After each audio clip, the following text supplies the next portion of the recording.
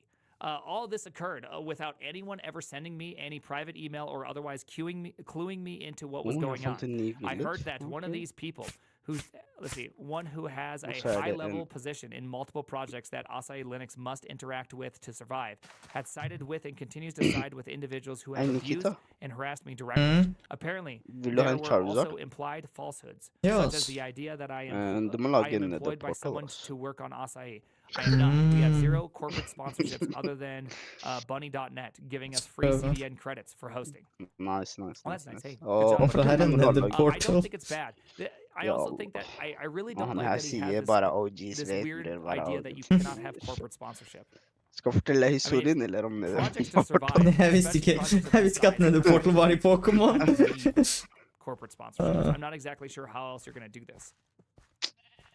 I mean, this is why every single person who does anything that involves working off the support of others has to go and do corporate sponsorships. It's the same reason why I have to do corporate sponsorships. Like, I really appreciate your guys' support. Okay, I genuinely do appreciate. Pokéball! Couldn't live Jeg fikk off of a sin Twitch teamball. income. Er sin teamball bra? Ja, I'd have to make Ok. life changes to make it work out. bare ta alt, bror. Multiple life Ikke changes. tenk på om de er bra eller They dårlige. already did do it. Er with, like, three gutta er main Ligma-ball bra? They did, yeah. I mean, but that, again, this is. I understand that it happened at one point. White Projects apricot. and things Er ikke inside det grow, Er ikke and you need more apricot and det more man and more trenger for support. Pokéballs? Like at one point when it was just one guy. Holy who would shit, now det er så be able enkelt to å do få this, tak i det. or two guys or three guys. Bro, let's And yeah, it go, works man. out, but once that becomes a giant group, it becomes a Ok, for Pokéballs Right. er det like Oh, it's du not må du Workbench, trade trenger man med workbench? noen? right. I Fire- totally understand this, Å nei, jeg but fant doing et it Corn as also a- en copper I don't know. ingot. I don't wear that as a badge of. Honestly, I would Jeg actually fant wear en this item as a som var helt warning igjen. more than Gjør det så anything jeg else. kan I want to trade. see Google. Mm. I want to see Eller, Amazon. du er sånn I wanna see Gengar. these companies. Nei, that bet, gutta. that means Trade that they're han for betting. å- These companies Wow. are betting Minecraft that er this project unhinged, might bro. be Jeg fant en success and that Ebony they're log. want to Hva play slags it. racism er Post their dette? stuff on this, Hvordan er det racism, mann? right? Or he's saying the opposite. Er which ikke det is sånn that term for he black just people, personally Ebony? doesn't have any sponsorship. Isn't that racist?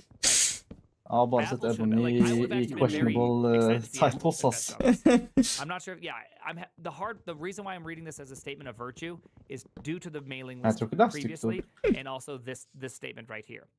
Jeg spør Abdi. It's very hard for me to. Nas, Nikita, to du not kan see si it det as så mye that. som mulig. I get that some people might not like that. Let's see. I get that some people might Helst not i have public. liked my Mastodon post, which you're free to make, right? Og I vent, hva think var it's strange kvoten, da? behavior for people to get super Huh? riled On a up about normal stuff. evening, Yes, I can be Hva du abrasive kunne si? sometimes, and that is a fault And, I Du own kan up si to. But niggers. this is by simply not okay. complaints. I What the cannot work fuck? with people who For a form long time, cliques. he would I attempt think to you're ignore report I his say on enemies power, cliques, yes. best but he cliques could or do clicks. nothing. They scrubbed his I always have. It's okay to I be started white. with clicks, but then I saw so many Yeah, people it's call them okay. cliques, and then I was like, clicks, but then people said. Oh, that's a cliques. racist take, gutta. But I've heard so many I people, can see that. specifically in the math department, call them cliques. And I was very confused by that. Clits? Oh. A fault I find fair. I mean, real talk. Name one group of people that does Fuck, not. bro, jeg form burde ha cliques. tatt med meg litt iron. Ikke på det. Bare TP, bror. Det er dritmasse. Ja, men jeg er for langt unna nå, man. Finn en viller, du da. Ikke være langt unna, bror. Jeg er ikke noe village med. Pachirisu? Du aner ikke. Right. Gutta, i dag, jeg var i en lecture. Før lecturen starta, At some jeg point, a spilte min culture is always Pachirisu-dekk. created. Jeg fikk Whether 3 you like wins it på or not. rad! Ikke en eneste loss. With people who That place crazy, blame on ass. the messenger instead of those who are truly toxic in the community. I mean, also depends on how not all messengers can say things. Not all messages / messengers get their fair reading. I mean, here's a great example. If there is a PR added to your repo and it's just truly trash code, we're talking about just really poorly written, and you said, hey, this code is bad, some people can receive that. Some people cannot receive that. Hallo? Even though the message is technically correct. Spiller mitt legg der litt, ass. Og jeg fått en edderkopp på den. Sometimes Han har people prøvd å can't defeate den og sjekke om jeg får string.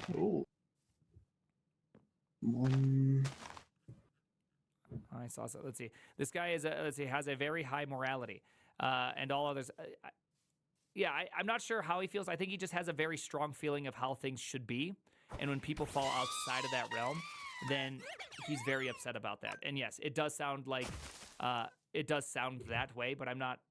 I guess I'd have to know. Jeg tror jeg skulle kunne battle i 2 XP, I cannot work with those who resent public commentary and claim things are better handled in private, despite the fact that nothing ever seems to change in private. Jeg fant I leder. cannot work with those who denounce calling leder out for misbehavior on social media to thousands of followers, while themselves roasting people on both on social media and on mailing lists with thousands of subscribers. I cannot work with those in high-level positions who use politically charged and discriminatory language in public and face no repercussions. I think it's fine. I think it's completely fine to use by charged language. Again, this is the cancer reference. I just don't understand. I can't. I do have this one problem where I do feel like this is kind of a modern problem where people get offended on behalf of other people. So when someone says, "Oh, this is like a cancer to the project," they're like, "Whoa, someone out there just got super offended because they have cancer, been affected by cancer." What you're doing is Hva er enchanted wood? You're like, well, no. Like, Enchanted wood? You can't do that. Ja, man, enchanted wood, bro. Sånn enchanted wood, man. Ja, Abdi sa han kan vise det. Want a reverse proxy Den er blå where you også. gather all the Damn, outreach, Abdi. and you're just Det er the crazy, lightning ass. point for it to all happening. Dette har jeg brukt litt. Right? Blod. Ja, den har vært My- litt for I mange guess steder, eller? How I read this is that Nei, he den really, er I ikke mean, sin obviously mor, based on ass. some of the Hun er i hvert he's fall having a really mange hard steder. outside life situation, Det er nok and ikke that kan du ha. has to be contributing a Let's lot talk of about downward Det pressure. er det. Skal du la han, ikke sant? To where this is supposed to Gutta, be skal dere la han eller snakke sånn? even the thing that's in like control and Skal du la engineering dem should be about instigate hard sånn der, facts eller? aren't being about hard facts moren and din control, også? and so therefore it's like it's just causing the whole thing to destabilize or explode. I cannot Gutta work vet with ikke hva man those who skal say I'm the problem and everything is going great. You while don't know major what to supporters do when and you major don't know supporters what to completely do. resigning, and I keep receiving Blow it messages Eller skal from du la all den? kinds of people saying they won't touch the Linux kernel with a 10-foot pole. I personally would not touch it. You're right. And Enchanted but I don't Tangled. think, I mean, you have to minimally. Og det er sikkert fairytype Pokémon What I her. don't understand is I don't understand because let me just kind of say the difference or how I see this. Like this Nei, is the Ebony major Woods. argument being told. So this is the major argument. This is the Jeg crux lurer of på the hvem issue, som er right? Tror dere- deadly. Tror dere Sikkert er det Which is sikkert that. allerede. So this all stems from that Tror dere man kan Linux kernel enchante main baller? situation. Hva er det Which her, is that mann? What the I don't know, man, kanskje. his main argument is that people can say things Bro, jeg fant Hogwarts, mann. Hva that he does er not det? like Hogwarts legger. and aren't facing repercussions. But if Kan he du goes on enchante social Pokéballer? media Ja, jeg and fant says Ninja, things, then Linus says no. Orange. Maybe the problem is with you. Nikita So vil that's ha kind of like what I'm. Weapons. That's kind of how I'm reading it here. is that Yeah, he's why saying not? that he Ja, jeg skal fange doesn't den, get du the faen. same benefit. Eller det spørs på IV. Is that Hvis den about har den der IV-en der den ikke kind kan of generally? Eller EV, I eller hva think faen det reading heter. that in a fair Der den way. ikke kan bli target av. Der den kan bare bli target av på Nei, det er ability, ikke I think- teksten her. Super. EV er The stats, problem I EV og have IV. with that. Ja, IV da. Du mener Wonder kind Guard, of det er read, ability. or at least that's how I'm Yeah, reading it. Wonder So now Guard, that you know yeah, my then. position of reading Den it. har den uansett. Den har bare en The ability. Den har problem that I Wonder Guard have uansett. is that Nei, the Linux har den bare kernel Wonder Guard? Jeg sverger det kan ha noe annet. Den har bare Wonder Jeg Guard. tror Og du kan selv om- breede den til å ha noe is annet, the kanskje. Selv om den people that ikke are har det, så kan du bare specifically bruke interested ability in Linux so patch much so for å that bytte they're abilities. reading Å patch nei, jeg mener det. Å nei, det er den abilityen der den blir hitta. engaging in what's Den happening er på directly 1 with the HP. Linux kernel. Nei, nei, det er ikke noe. Det er en dur. Det er en ability. Doesn't work that way. Nei, Wonder den har Guard, en HP. Det er bare statsen by- hans. Men I mean, ability one of Wonder the Guard gjør sånn at den ikke kan bli hit av attack som Many ikke er facets you can use on supereffektiv. social media is by Mm. outrage posting. You post something Wonder that Guard, is yeah. very upsetting, and then everyone piles onto it and gets upset with you. And I don't think that that's a very I don't like that. Like one I feel like is not an appropriate Ja, way for to mye try lyd, to ass. muster support. Like I don't really like that.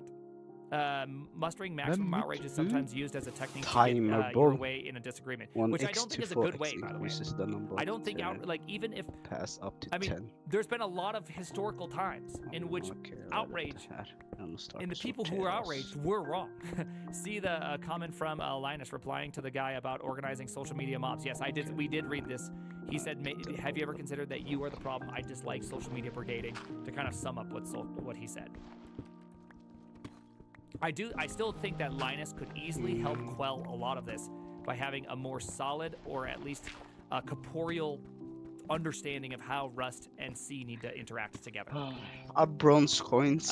When Apple released the Verdt så M1, Linus mye. and Torvalds wished it could run Linux, but didn't Jeg have vet ikke hvor much mye hope det it har would vært, ever men du happen. kan We made it kjøpe ting happen, med det. and Linux 5.19 was released Oh, from an apropos M2 bronze MacBook coins, jeg Air fant running bronze coins. Asahi Linux.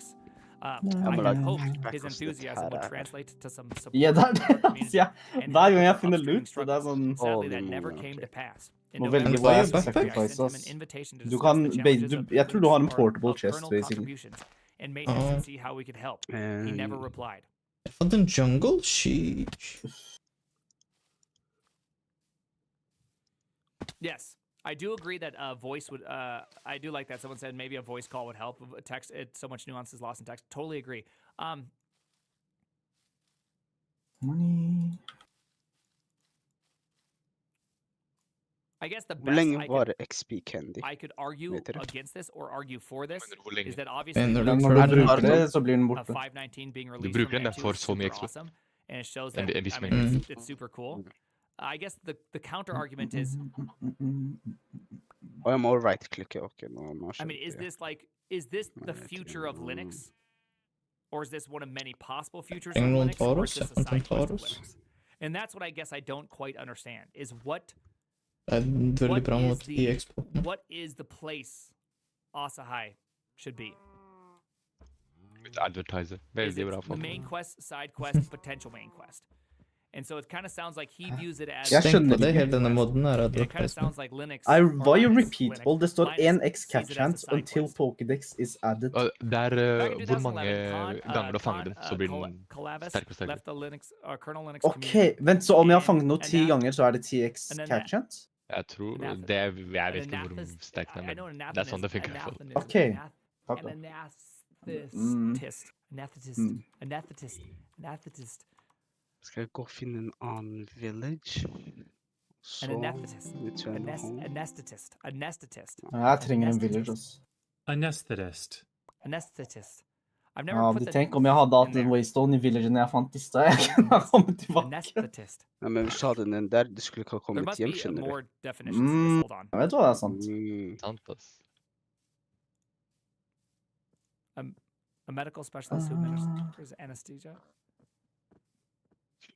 Jeg skal bare si, hver gang jeg har kommet tilbake, Nikita har vært i Oh. basen min.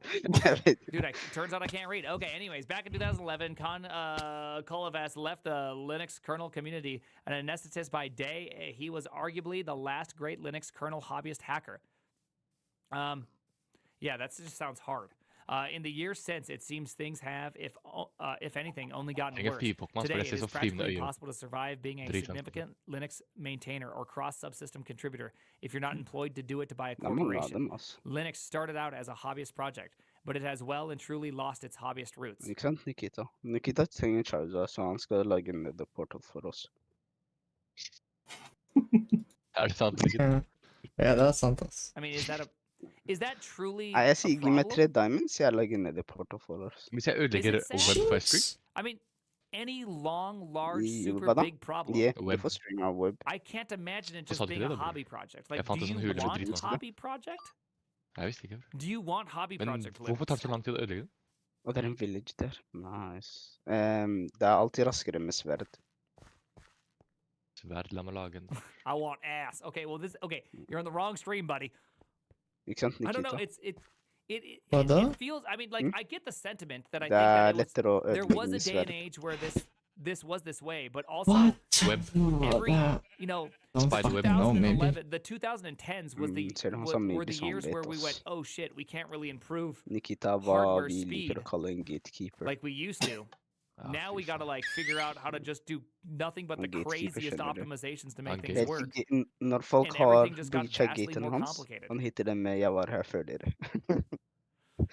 When I started when I started Asai Linux, I let it take over most I of my liked life. it. I gave Massive up most of string my number. hobbies. After all, this was my dream hobby. Yeah, I spent sant, man. significantly more than full time working on the project. It was fun back then, but it's not Watrel, hva fun en anymore. watrel? I have an Det noen M3 vann. Pro in a box, and I haven't Det even fugl. turned it Hvorfor on. den I dread doing doing the ring up work. It doesn't feel worth the trouble. Yeah. Damn, den I her miss var en having free svær time when I can dynamit, relax ass. and not worry about features we Trio, haven't man. used yet. Ja, faen er det her? Really Trio also på crutch, kokro. Just like life in general. I Trio. miss making music. Maybe it's a good time to make music. Like, honestly, I think- Like, I'm gonna be real here. Jeg tror jeg I'm fant gonna en say village, something da. that I know is gonna piss people off. I am Ja, ja. so Si meg positive samme people are village som gonna be alle dere har pissed vært i, mann.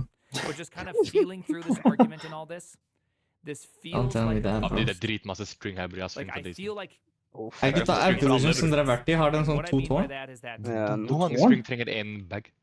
Mm. I just Fire. don't have time Jeg lager til jeg Oi, har vi nok til alle. increase! No, to det care about most things anymore. increase. Since 11 Jeg years hentet ago, I 12 had brud fra alle kids, oss tre. I can't care Ferdig. about things nearly as much. Nikita vil get- også? Hate messages all the Fra time. oss tre. Hey, I work on the Hva internet. da? Never mind, never mind. I have all these things. I have people Klokka vehemently ikke disagree, ser. say horrible things to me. Å, ingen har but vært at her, the man. Jeg exact fant same masse time, pop-ups. I currently have a police thing going Nei, jeg on henter right string. now Ja, ja. that is involved. That's very Man annoying. trenger Hey, 4 Nikita, ledder Nikita. også. Det er It's skissene. super annoying, but De har nonetheless, forskjellig drop for hver av oss. with Så all hvis that vi to be finner stated, en kiste, alle tre får 3 forskjellige Åh. Nei, kan dere se hvor jeg er på Nei, mappen nå? gutta, kom til meg, mann. Det er en crazy kiste som dere these kan problems feel like a Så light dropp- bulb. Jeg tror hvis vi er And for though langt light fra in a hverandre, vi room kan ikke is se light, noe. Um, Opening up the 1626, windows and having the 833. sunshine in Det er der just makes disse that towerne light er. seem so 10 pluss chests, mann. 1626. Mm. Mener du 1600? Ja. 16 even for me. 26? Men Mila, du er 1600 og minus 21? Or going to jam sessions. Even these things. Jeg even sier den hobbies. under mappet. 1600 og så 831. How old am I? I'm 38. Si det igjen, si det 830. igjen. Ah, jeg er på Very minus strangely dim Si det igjen, 16. Milad. 1625, 831. because of kids. It's Og crazy. It's crazy how 1625. much Å, det- your jeg ser life Nikita, just faktisk. changes due to it. I miss Og going man out kan for se dinner fakta. with Å, my der er friends du. and family and not having to worry about how much Jeg ser we det. haven't Jeg har upstreamed. vært- I miss ja, being able jeg to har sit vært down and nærme play der, a game altså. or watch a movie without Okay. feeling guilty. I'm resigning as lead. jeg By the way, I feel gikk- guilty for jeg gikk playing a forbi det. game, but again, it's Hva because ser I feel ledder guilty trenger meg because I'm for not backup? playing with my kids instead. 'Cause 4. if I'm gonna Jeg have free har time, 6 even if I'm stykker. streaming, even if it's Ja, during jeg, the day jeg while trader Er du i triple basen? string. it's Jeg very trader Er du i hard 4 for me string. emotionally Nei, to play hvis a du har game. 4 ledder, Because trader it's like 4 if I played at night, 4 string. well, me and my wife get 1 hour a Jeg day, må finne litt 45 mer minutes a day ledder, where da. we get to hang out with no kids. And so it's like, Why I your gotta feathers do increase that. special attack? Yesterday, I played games pretty Er much det half bra? the day. Ja, I played Roblox with my kids. And it was Alle awesome. Pokémon kan ha someone en needs viss to ban YouTube EV chat? som Okay. gir increases stats. Mm. What is, Du kan max increase 252 på hver stat. what's the problem? Vent. Kan jeg battle chickens og sånne Isn't ting your med hobby talking with Pokémon? strangers over the internet? Pretty much, yeah. Prøv. Jeg tror ikke Oh, yeah. For når du Okay, yeah, hoverover dem, det yeah. kommer That's ikke easy. X for battle. That's easy one. That's Mm, easy one. sant. Hey, thank you. Yeah. I missed that. Man, jeg har så mange I missed pop-ups that. for no I reason, missed bro. that section, Seriøst. and I'm also in top chat. So by missing that, Gutta, jeg har my 30 bad. string. Yeah, Oof. YouTube, Jeg typical må finne Jeremy, ledder, not ass. you, Jeremy, not Twitch Jeremy, other Jeremy. Teknisk sett jeg har, men jeg Yeah, må finne for Instaban. Yeah, deg. that's an easy one. That's an Ja, easy jeg one. That's henta easy. string til deg, du That's henter easy. ledder til meg. I don't even have to think about that. Mm. Og Mila lager PC, så jeg må gi han string. I'm resigning Oh! as lead of Asai Linux project effective immediately. The project will Jeg fant continue on Azure without me, Flute, mann. and I'm working with the rest of the team to handle the transfer. Det of står, responsibilities den kan and summone administrative Arceus. credentials. My personal Patreon Hva? will be on. Let's see, will be Men hva? paused, and those Men hva who fant support du? me personally are Azure encouraged to Flute. transfer their support Det er for to å Asai Men Linux jeg tror du må Open være i Collective. tempelet hans. GitHub sponsors does not yeah, allow me yeah, to yeah. That's unilaterally it. Du må pause være i payments, but my pillar. sponsors will be notified of this change. so For jeg they husker can på manually Poco Pattern, cancel du their må ha det sponsorships. fluten. Oh, Du må that's gå det funny, der du as, fighter Palka Dialga. That's funny that Det er you actually have to pillar-stedet. tell people to Du må cancel spille without den der, og så kommer det payments trapper if opp, you want og to så er cancel them. Arcus der. Ja, men ta med den. I want to thank the entire Asahi Linux Asahi Gender swap. Yo, spiller her av woke. Wouldn't Gender never swap. gotten anywhere alone. You all Nå jeg kan know lage who gender. you are. I also give my utmost gratitude to all of my Patreon and get Faen, jeg vil ha gender swap. Hvor er det, William? Ja, de tårnene, mann. Nei, 90, nei, jeg vil ha det hele 4 stykker for Jedi Swapper. Yeah, faen. Nei, hva faen vil dere ha gender swap for? Jeg vil ha Gallad, ikke Gardevoir. Preach of Det er Pokémon! Jeg trodde det var for deg selv! Hva er det du har? Hvorfor skal du gender swap deg selv, lille bro? you should give money to officers, especially the ones who really Bro. That's it. Det jeg var woke all along, man. Gender swap, bror. Real talk, just do it. Bro, det er så mange Pokéballs her, bro. Hva faen? Neovim is keeping up with VS Skaff Code deg Pokémon. on so many Nature different, changer? Hva er so nature different, changer? Det er bra. Den changer nature. Hey, Ja. thank Bro, you. spiller er woke, man. Ja, On men so hvilken many står det? different ways. Hvilken nature er det? And relaxed. it's competing against something det that's er backed by dritlæst. Microsoft with 30 plus employees versus a handful of Er people det? that do it in their spare time. Yeah, so if you use Bro, those jeg things, fant you så should mye just- bra you shit, should men... do it. Gud om meg, man. If you use one of these bespoke Hæ? flavors of Linux, just know what they're going up against. 'Cause Hva I'm level sure, 96 you know, Pokémon? excluding some of what I Jeg må think is fighte just han, like bror. not Jeg skal totally the dø, wrong thing bror. to Jeg focus skal on. dø, bror. Hvorfor må du fighte? Excluding that, I 96 am Pokémon? positive a Bare lot of bro, these jeg skulle- troubles du skulle that he's ønske du talking hadde about, especially with just masterballen din working nå, with the ass. kernel maintainers, Nas. kind of the inside team Er versus det en the bæsj outside Pokémon team. som er level I 96, get eller er det that. en bra en? It totally makes Det er sense, en bra and it's en. La probably meg- really hard. Ja, Uff, fortell faen oss da meg. om gatekeeper du, When I hvilken went to Pokémon er det? California, as Ja, a hvorfor person who grew up gatekeeper in du, bro? California, going to California, you know how many people just Sudo Voodoo? instantaneously think you're stupid? Ja, bror. Hvordan så den ut igjen? Jeg husker Instantaneously ikke. look down on you if you're not from some Broke, prestigious broke city. Det er den hadde. tredje. Det er den tredje. Like Ja. I get the inside clicks. They're, Oh, they're rocked very, out very, Nei, nei, nei, nei, nei, nei. Right, there's Å, jeg har det shiny på genuinely i Pokémon Go, man. pretentious. So it's the worst. You Han know, blir it's even rød. worse if you have a southern accent and Vil you du ha live in en the Bay. rød Sudo Voodoo? You are just having a horrible time. Abdi ble You are stille. having Han fant a sikkert ikke horrible Sudo, han time fant if you sikkert noe have a bedre. southern accent. Because people truly, and this is not Prøver even å just in the catche Bay, han, this bror. is Han må in pretty much konsentrere any meg. city. New York's, any of these bigger cities, dude, it's just Han feita absolutely min ene horrible how much they Pokémon, look ass. down on people with a Jeg tror southern det var accent. bad. Alright, I want to Damn. thank the entire Asahi, Blood Moon Asahi Linux Rises. team. What the Oh, yeah, fuck? we already read that.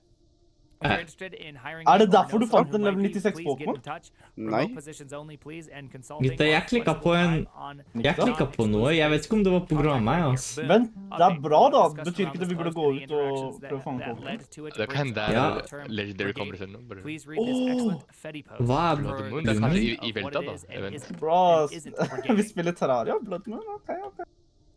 What is it? Mm. I don't know what Fetty is. Is that Fediverse? Hvis det kommer zombies og sånn. Jeg trenger ikke disse fedderne Ja, her, bra I'll be spawn honest. zombies. Vi er ikke uktas. Null Ah, ok. armor. Null Blood bra Moon, man våpen. camper huset sitt, bror. Okay, this Chill, is, gutta, on, vi er this, is on, this peaceful, is on man. the same line. Blood Moon høres ikke peaceful ut, man.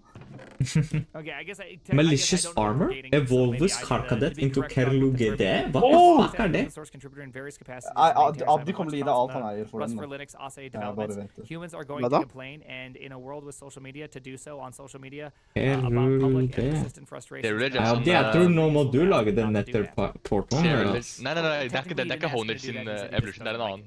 Nei, Brigading men is a big deal, Abdi and not elsker den to be Pokémon, as lightly. tror jeg. It specifically Derelict? means Det er så lilla intentionally Pokémon som to creating sverd. and Ja, ja. coordinated group Men Du er må ikke vise det Abyssia i Du må TFT? vise Den er helt bilder. ny, da. intentionally creating a På coordinated group Pokémon-skalen til Marit, den nye. Nei, dere må Don't vise call bilder. creating without Hvis the Abdi ikke evidence. liker det, jeg tar den, ass. People who Jeg are intentionally aksepterer. brigading people are actively engaged in organizing Ja, and fuck fierce han her harassment. bruker Okay, waster so alle if mine that's the- pokéballs. if Hvor er that's what Pokédex? social Oh media my god, brigading jeg means, glemte then yeah, I'm on Pokédexen their min i team. en eller annen You random shouldn't do kist. That's awful. Åh, shit, jeg fant en That's crazy. Er det din Poké som er inne i That kista? stuff is crazy how much people Hæ? go after other Nei, people. Å, nei, den nei, er- nei, den er nei. min. Jeg glemte min inni Well, Towers. I think at the end of the day, I feel bad for Det er Hector. verre, I think bror. he's in a tough time. Nei, nei, He's nei. La obviously meg a bare gå super gjennom disse talented 100 kistene engineer sjøl. Det er who's innæret. very incredible at what he does. And so I just genuinely feel bad for just going through it all. And I'm sure it really sucks to work I was a against girl in people, the village right? Like, how much time doing does he Then I spend became a working princess. against people who Nei, are jeg on tror the Blood Linux Moon er bare for å kernel, være helt i en sånn whatever part they're working For on. at Like, that zombies skal has bli to be sterkere just og sånne so ting. frustrating. Nei, If det you're sto attempting to Pokémon. rust that requires trading, Linux link area. a Det cable. sto So it just Wild feels like it feels cobblemon very, very, kommer til å bli sterkere. very difficult. And I'm Level absolutely random? sad Hva for you betyr guys. level I'm sure it's random? completely Den er frustrating, random, and I'm not shocked at all the experience of burnout. I would have been burnt out well before him. Right? Legit So not only ordbruk, is he men probably a Ja, men significantly better engineer than I have ever been, hvordan putter jeg he den is inn? also way more Putter den inn, dedicated to bror. building things and seeing things through. Probably pretty Gjør dang det good. wet Yes, først, and så OSS, OSS is not easy. It is not easy, and it's not nice, and it's not kind. Anyways, it was good to read, though. Vi trenger ikke copper ingots, ikke sant? Nå. Yeah. Kita står med mat. Jeg har 41 på meg. Nei, bare kast alle på copper ingots. Hector, Bare, ja, live copper ingots er stream his, trash. initial Vi work. trenger ikke copper ingots. Shit. Jeg kan få litt av han her, bror. He's an incredible engineer and highly recommend watching the VODs Okay. because I learned a lot from En him. leder, That's det super der er cool. fucked. That's super, super cool. Yeah, I could imagine. I could imagine this would be very Nei, disappointing. øynene I hans could imagine this gløder om would be natta. super, super Det der er disappointing. farlig, ass. Holy Feeling shit. like going from Linus Er det being cold, pumped up eller? about running Sheesh, gutta. Linux on a Mac Man, jeg elsker slanger. Jeg skulle ønske hun strangla meg her og nå. Jeg mener, about hva? how he communicated later on. Yeah. Hvilken slange er det? Linux has to die. We need a new Linux. I don't really Jeg agree vet with ikke. that. Jeg tror du bare hørte det. Jeg tror ikke det var noe. Anyways, he's done good work. So the name Finnes det en bad slange i Pokémon? is the Primogen. Slange. Det er Yeah, sikkert Renix would be a good snabelen idea. hans. Just do Renix. Evolva. Snabelen hans Renix too, evolva. with more hookers. Twonix, Twunix. I think it's Var weird det because ikke Linux det? uses Ja, det var det. on M2 Mac himself. Nei, jeg fant en helt svart Linus uses it. Oh, Linus Taurus. uses it? Oh, really interesting. Uten de glødende hornene denne gangen. Pirate Men cheese gutta, is dere må really spise interesting. bronze. Forskjellig, det er en som er vann og en som er fire. Dere må spise Did I pengene demo deres, man, hvis Linux dere vil drivers? at de I've skal done bli embedded adda. drivers, but I've never done Really? Linux drivers. Ja, Embedded drivers Hvis du are høyreklikker, det blir adda i... hard enough. ja, du må høyreklikke I only did pengene a deres. couple. I did a Jeg visste ikke det før nå, man. a flash driver. Jeg sa det, and bror, a for lenge siden. Yeah. planetary pancake driver. Planetary pancake motor Bro, jeg driver. hadde så mange ting. Jeg bare fjern. Pretty fun. Jeg trenger den backpacken, ass. But that's it. That's as much Har du as I en got. So not very leder, much. Danish? Akkurat det eneste, bror. Drep Tauruses. De har 100% på å droppe Are there en any leder. post praising working with Eller Linus? kuer. I'm sure Jeg there drepte kuer, are. jeg fikk ikke, bror. Which one did you bork up the most? Actually, none of them. The one that got Eller må borked up drepe the dem most selv. was the flash driver, because the flash driver, the Ja, de camera burde would droppe emit a uansett giant hva man dreper. Jeg drepte sånn 3 stykker med pickaxe, de droppa ikke. Prosit. Jeg ser en Taurus magnetic til. wave that would just effectively flip Hvor mange all the ledder har bits du med? everywhere Jeg in kan any stoppe memory location. å bruke Dette er min... Completely destroyed the hardware I was working on. Oi, han droppet en. Jeg har to leder. Hvor mange trengte man? By the way, Yeah. really Yeah, weird yeah, group 30 strings, of so- people today. Men altså, Yeah, I'm trying to ban them, han fightet den Taurusen but it også. doesn't seem to. It's not really doing anything here. You know, no, YouTube is no, often really weird. Nei.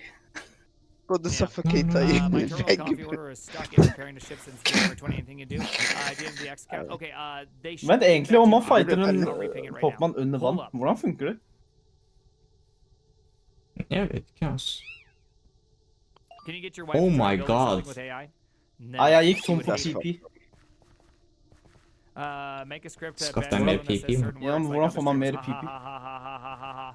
No, Dere there's må no- ha en Har du sånn enter... station. Yeah, I was on In YouTube and station. somehow it was full of Enter crazy eller bullshit. Eller ja, So eller the du Twitch- trenger sånn somehow etter Twitch is the bullshit. more sane generally. Eater I think or- the Ja, thing bare that, masse YouTube bullshit. really struggles with Jeg fant en is that sånn A, Level the 44, super shit. runs out of memory and crashes my system regularly. So besides for that, that sucks. But the I thing should that call saying- it also does regularly Jeg drepte is en that Taurus jeg nå, vet men hva han jeg må droppet gjøre. ikke. like a community Why did he comparatively do to so? Twitch. Twitch, Jeg må tashe every en channel has a very wavestone, similar set of og memes. så alltid ha There's a med lot meg of en, similar ass. things going, very, like, very similar through the whole Her skal Waystone abuse, man. ecosystem. So people that jump on Du kan Twitch plassere tend to waypoints, have like man. a Bare klikk på mentality. M, og så It's høyre. already there. They're there for the 100% vibes. null Og så kan du But bare gå tilbake YouTube til is det når just so du... much Oh bigger. my lord. And Ja, I men think det er every time I problemet, stream, I skjønner du. probably get a Gå completely tilbake. different audience on YouTube, like Ja, bra every på single det. time. And so it's Mer just like it playtime, doesn't spille mer. it Ikke doesn't for seem langt, to like bror. mesh together. Yeah, Twitch has culture. Twitch is just very it's just weird. Nei, It's gutta, just jeg weird. fant en farlig sted, Brain rot, ass. same but different. Probably I Ja, come man. here for the cocaine. Yeah, exactly. Dan gets it. Hundrevis av chest. Why Lex hasn't Er det switched to også Twitch is sånn nuts. I'd tårngreier? love to see Lex do more Twitch. Ja. Er det sånn dobbelttårn? Ikke si meg du er hvor jeg er. YouTube. Also, don't forget to sub and subscribe. Hvor du nå? Don't forget to press. Mas, Don't forget Jeg to fant press en castle subscribe. ikke tårn engang. Waste of Why do you use Top Chat? I don't. I refresh the page. Premiere When you Ball! refresh the page, Nah. I Yes. did. Broken. If I don't refresh the page, it doesn't work. Right. So when I hit the see how it's on live? Oh crap! It's Okay, I'm crashing. gonna Let me come back, refresh okay? the page. Dang, it's on top again. Yeah, YouTube Live is garbage. Nå. It's just absolutely garbage. Broken Umbrella, hvem vet? Burde kanskje Does det anyone know what user. Top Chat is? I don't think anyone knows what Top Chat is. Å, da, jeg kan I don't holde know of den. a single person that knows what Top Chat. Jeg fant en random Er lantern. det sånn glider med Mm. den? Oh, Zerged. Thank you. Men jeg vil ikke prøve å bli dør, bror. Det er sånn da, just die. I love getting Zerged. Oh, dude, Zerged. Jeg fant det Daddy? sanne The other thing I learned waypoint, da. Is that Hey, I appreciate you guys. Samme. Hey, Tibbets, appreciate that. Sand Devin, waypoint. give me a job. Oh. Ok, la den være her, bror, så jeg kan TP her. like It's like a lot of borrowed words. I'm gonna pause it. Hey, that was Ok, fun. nå... Do we Nei, ever, faen, actually. do we ever want to do another Devin stream again? Do you think I could make something that's more Men jeg kan automated? TP her. Oi, for sand, da. Level 48! What the Like- flip-flop? Maybe I should include Devin's output as part of the prompt, all the input, and then do some sort of like Blood mindsets. moving together so that you guys could only respond afterwards.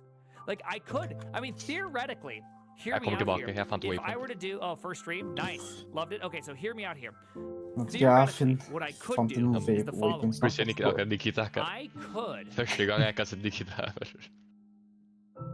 I've been wanting to do this because I've been wanting to do like Synes vi er a ikke what's it noe called? I've been waypoint, wanting to man. do. Bro, a jeg har ikke subathon. funnet en eneste waypoint I've til. never done one. I've been streaming for Tangela. almost 7 years, Bro, and I've never done a gaming, subathon. Bare finn en bil. What if? Hear me out. Jeg hadde funnet When I'm not jeg there, hadde funnet den, men den var ikke der. Twitch chat builds Devin. Ok, hvor langt er det? Wow. Litt langt, ass. I Jeg think tror it'd be den må fun. gå denne vei. Kanskje finne noe annet. Speak katakana, right? And so it got a lot of like I had to get used to that, being like, no, it's all good, it's all good. Yeah, it's the way you sound correct, and my R is very strong. It should be more of like a top of the roof of my mouth. Yo, what's going on? I'm Jen. We are on slide 2. I'm yapping today. Welcome in, welcome in. I hope you were doing well. Oh my gosh. I got a ghost mouse pointer. I wonder if it's a game. Skal jeg komme hjem, og så kan jeg explode dem her nå? Oh my gosh. My Yeah. mouse pointer is gone. Oh, there it is. Okay. Mm. Woo! All right, you're Anders, back. du er der, ikke sant? I was like, do I have to restart the computer? Because I Hva can't. skjer da? Hvor er Yeah, sand, bror? that's funny that the game code can actually lock your mouse out. Hvor er min letter? That is Lagde du weird. PC? Nei. Nei, du Er lagde det glass, det? ok. Ja, nei, jeg bare Other side. lette sand. Ah, Ja, du lagde var de i Furnace? Nei, de var i energistene. Xenvox says maybe having the mouse pointer removable by code isn't the greatest idea. Yeah, maybe. Jeg har 2 av glassene på meg, men jeg tror det burde være sånn Ja, 8. det er drittmange glass her. What was I saying? Oh yeah, recording. So the next content that I'm making, Ja, det må bli obviously I'm doing the cleanup Ja, of jeg Jeg the henter mine deck builder letters tilbake, content, ass. so that it's more organized, which I got Jeg the putter det script i going. chestene her. I'm doing this like, because you know the problem with my content is Jeg that har ikke lyttet I assume certain amount of like understanding in tech side. So I'm actually just straight up doing a learn how to code series, essentially, expounding on every nitty gritty in the background information. So, but except only thing is that since we're trying to help you who has absolutely no experience. So if you have any like Jeg skal ikke livet av deg. sister, Jeg husker ikke brother, hvor jeg cousins puttet that mine ledder. don't know anything but wants to get into it Folkespring, da, bror. and have certain type of determination and patience, you can probably send it to them. Folkespring, da, bror. We're using Hva med Godot hvis as jeg gir the en farlig programming informasjon? platform to learn how to program. And so Mhm. the For first all thing information. is Mm, obviously ja. downloading and installing, but also Skal Hello World Får jeg 4 in strings for Godot, det? Er spørsmålet. and I Ja, men explain what plutselig er det variables dritnice are informasjon, bror. Det er and ikke data noe type Nei, nei, nei, is nei, nei, and nei, how nei, that nei. Du works, skal what faktisk it means like in the det. bit and Jeg memory. tror informasjon først, og så 4 So strings. like, Altså. I'm not skipping anything. I'm not Nice. just like, this is how you do it. It's like, oh, we do this because letter. this is what it means in the computer and CPU. Or nothing. I might be wrong in some places, but that's the series I'm doing with homework and all. So hopefully that'll pick up some people. Because it's funny because only reason I'm doing all that is so that I can have more people that can understand my deck builder or other more complicated tutorials. I'm educating my audience to become the audience. You know what I mean? I'm building them from the beginning. I'm like, okay, well, because there's two things I was considering. I was like, okay, well, I can be more general audience friendly. You know, Oh, those that I contents can. where it's like just purely mostly like edutainment. Is that what it's called? Right? Where it's like Yeah, we can entertainment, boozle. you feel like you're smart, but then like you don't really get into the nitty gritty. You just Boozle. kind of generally understand the general concept of things, Han er bad and which boozle. still requires certain base level of understanding. So I was like, well, I can't just do that. I don't want to do Han that. I want to evolver, stick to like evolver this til floatsa. technical Woodstone, information. hvorfor So man I det? was like, you know what? I'm da? gonna make Må my være own inne i audience. I'm mood, gonna ass. educate my Men mind. Hvilken hva da, stone? Danish? Educate my Smooth. own audience. So that's what Smooth. it is. Tror du Jeg det og er Nikita smoothstone fant i kista, er det ikke? Vi fant stones i But yeah. cave. Let's see. Sandbox said. Ja, i caves. Oh, jeez. Okay, boys, indeed. Revi says, get wrecked. Now it's time to see how good of a PowerShell user okay. you really Ja, are. sant det. Sandbox says, is it from the game code? Yeah. Maybe having the mouse pointer move like a white PC code number. isn't a great idea. Ooh, interesting. Okay, yeah. Yeah, hey, it came back, so I didn't have to show my PowerShell ability. Gosh, PowerShell is its own beast. Like MS-DOS. Der, ja. You know what's funny? See, The I like MS-DOS, the DOS. not even the Windows. It was the MS-DOS that I first used back in Yeah. 486, right? The computer. Remember when CPU used to be 486, 386, and 286 Her before er PC, bror, hvis vi Pentium bytter came på den. along? Pentium was like groundbreaking. Oh, I okay. remember those times. I was still vi launching samme game alle? from Men terminal. da- Nei, bror. Dere har Ja, forskjellig, bror. Du kan ikke se mine på den. Sandbox Oh, says, ooh, interesting. sometimes That's a really you cool never idea. know. Thanks. I appreciate it.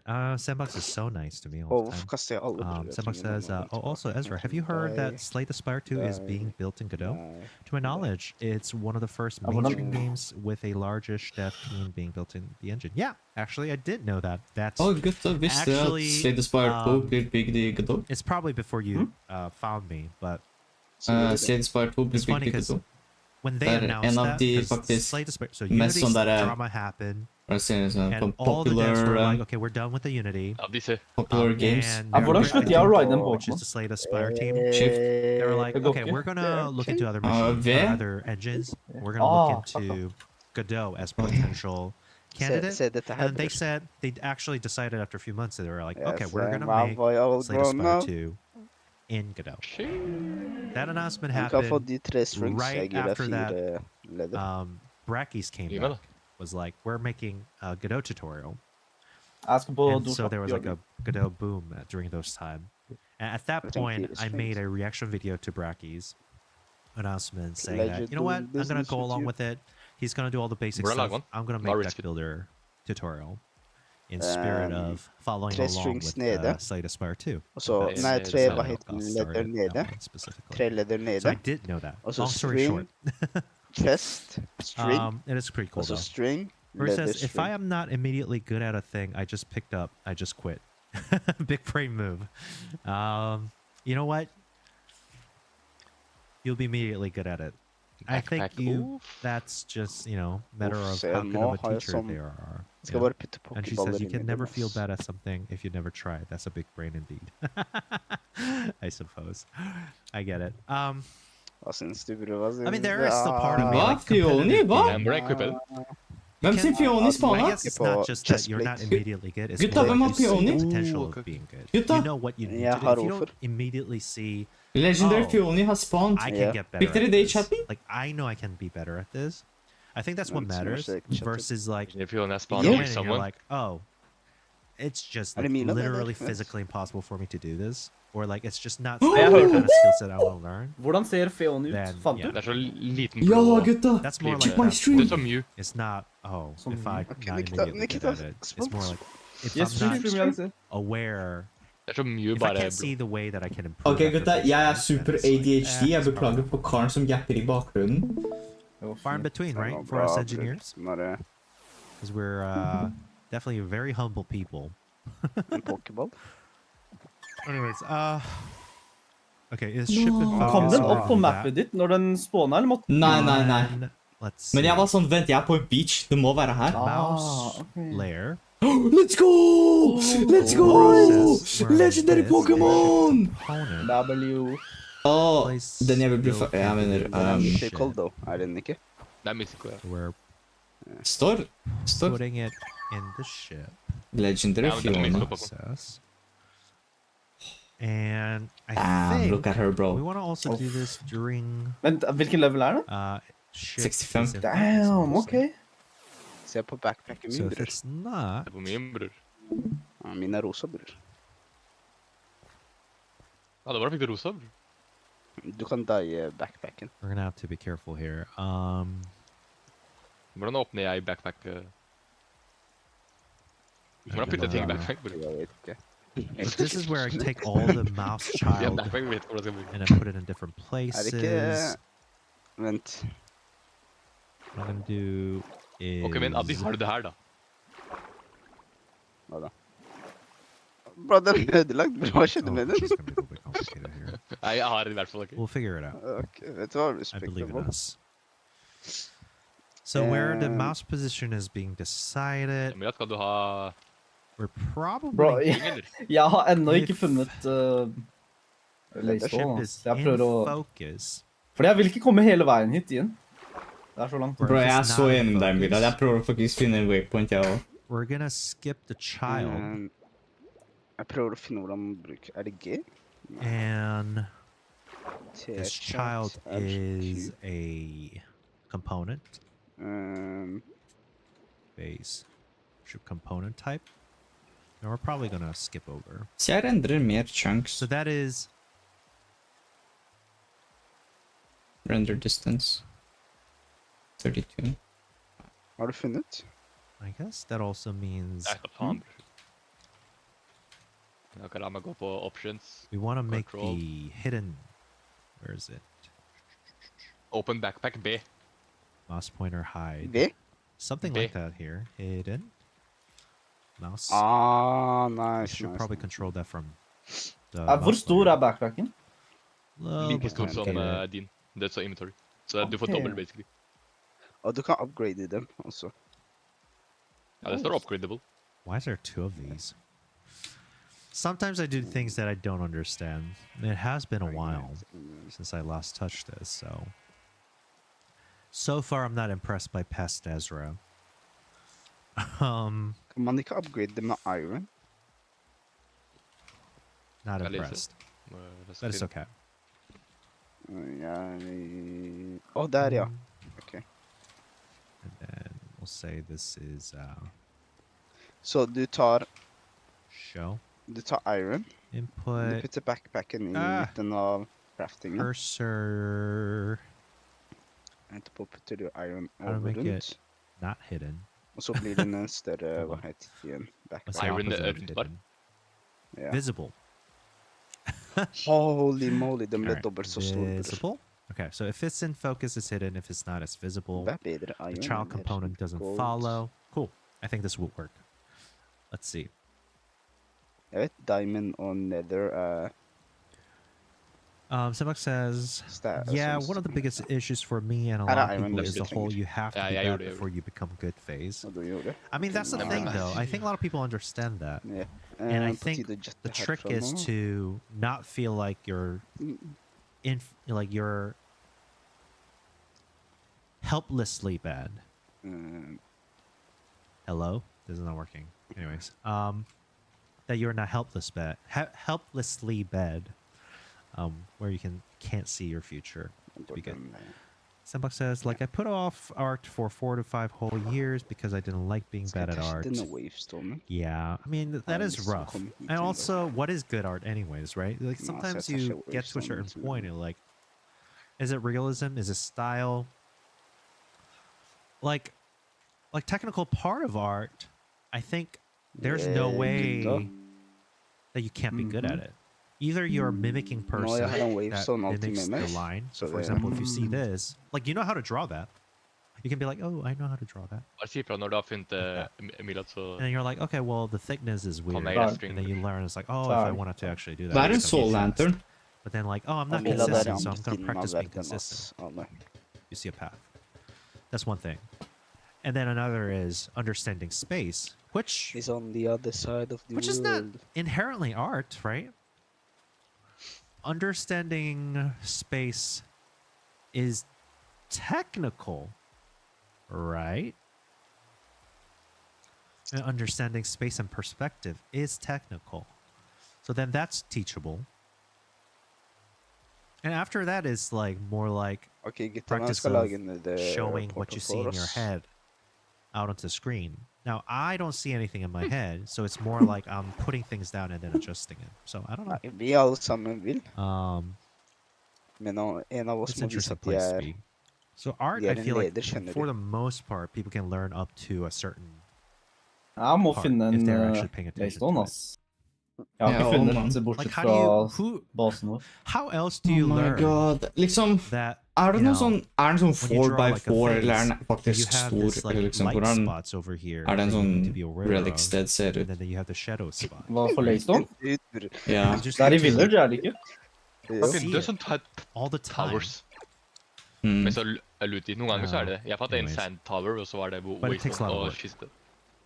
It's like Mm. learning Fan, languages. You can't expect to Jeg har mange be fluent in waystones it også. Skal jeg immediately. hente en til dere? Jeg har ikke funnet en eneste. Det var ikke i... Oi, oi, But I oi. understand what you mean, though, Men because det I pleier do å være like enten i village eller learning der like det er math sånn masse loot. or like science more than Jeg sier learning bare explore, ass. language, for example, or Yeah, history, let's because it explore. feels more like, oh, if I understand it, Jeg skal bare I si can de har figure it litt out, lack of versus like you structures, ass. just need to know kind of feeling. Ja, men når Getting man over finner that en structure, den blir dritmye, da. Yeah. Altså, jeg har Voice mer says, enn nok. på Insanity Fools. is doing the same thing and bare expecting a trenger ting different å bruke result. det Big på. brain indeed. Yeah, exactly. Ravi says there's an art and there's design. One can inform the other, but harmony is required. Exactly, and that's the different part. I feel like I can do the technical part of the art. Okay, maybe design too, but very textbook. Style variation is where I lack for sure because I have a hard time escaping a certain look, and I don't know how to do that freehand. If I'm like referring to a piece of work, then maybe I could do it. But if I'm like just doing things out of my own intention, because I have a set rule that I've baked in myself that stylistically it's hard for me to change. Boy says abstract art does not respect space and size, and yet it is art. Yeah. But I also think that the abstract art, you need to first understand, like in order for you to subvert rules, you kind of need to understand the rules first so that you can subvert it, right? So I could be like, hey, cylinder. Technically, I know for a fact that cylinder comes here, you can have blah, blah, blah. And then even our stylistic decision of putting hard lines in a pixel art, this is not real. Nothing in real life has a line. Så på mappen min, jeg this har fått is et like tempel, men jeg stylistic så det aldri. choice. Det bare kom på mappen min. Some might even say this is Oh. the abstract. Ain't that Så nuts, jeg- da? Du vet alt Spatial om Jeg, information. jeg gikk forbi den. And Nei, I jeg går start til den, og jeg separating it finner out. I was det. like, how much can I What the warp fuck this are you before it starts to not look like the original intention? Vent, var ikke dette her en... Like if I do this, Jeg fant noe, men jeg skippet det. Og nå Right må vi here. hele veien and I tilbake. say, well, let's say we have Jeg a trodde jeg døde der. we have Jeg trodde a jeg døde. What the fuck? yellow green How the cylinder fuck is this thing so huge? that's sitting in the and So we're detailed. observing it, and only the light is hitting here, and then the room is dark. And this is what we see. And we're like, okay, well, let's challenge this notion and push to the limit. Riktig og humble car. Because basically the shadow and then the shadow of the cylinder is the same. So I say, Eller well, noe sånn panna di, bror. this is a cylinder. And I can say, Gutta, hva er en arc Toxapex? towards cylinder, right? And I'm like, what? Toxapex? I don't see Det it. en And I'm like, Toxapex, okay, well, ass. let me give you a little information here. Jeg vet I'm not an de... artist, so I don't know if this is real or not. Hva But heter det? I'm just Da imagining. man battler med If I do Pokémon this- på browser. Pokémon Showdown. If you Ah, didn't have a annoying, ass. Man context kan that it was poison a og bare cylinder, you might be protecte like, hele oh, it tiden. just looks like Ja, a det er drittanky også. badly drawn bean sprout.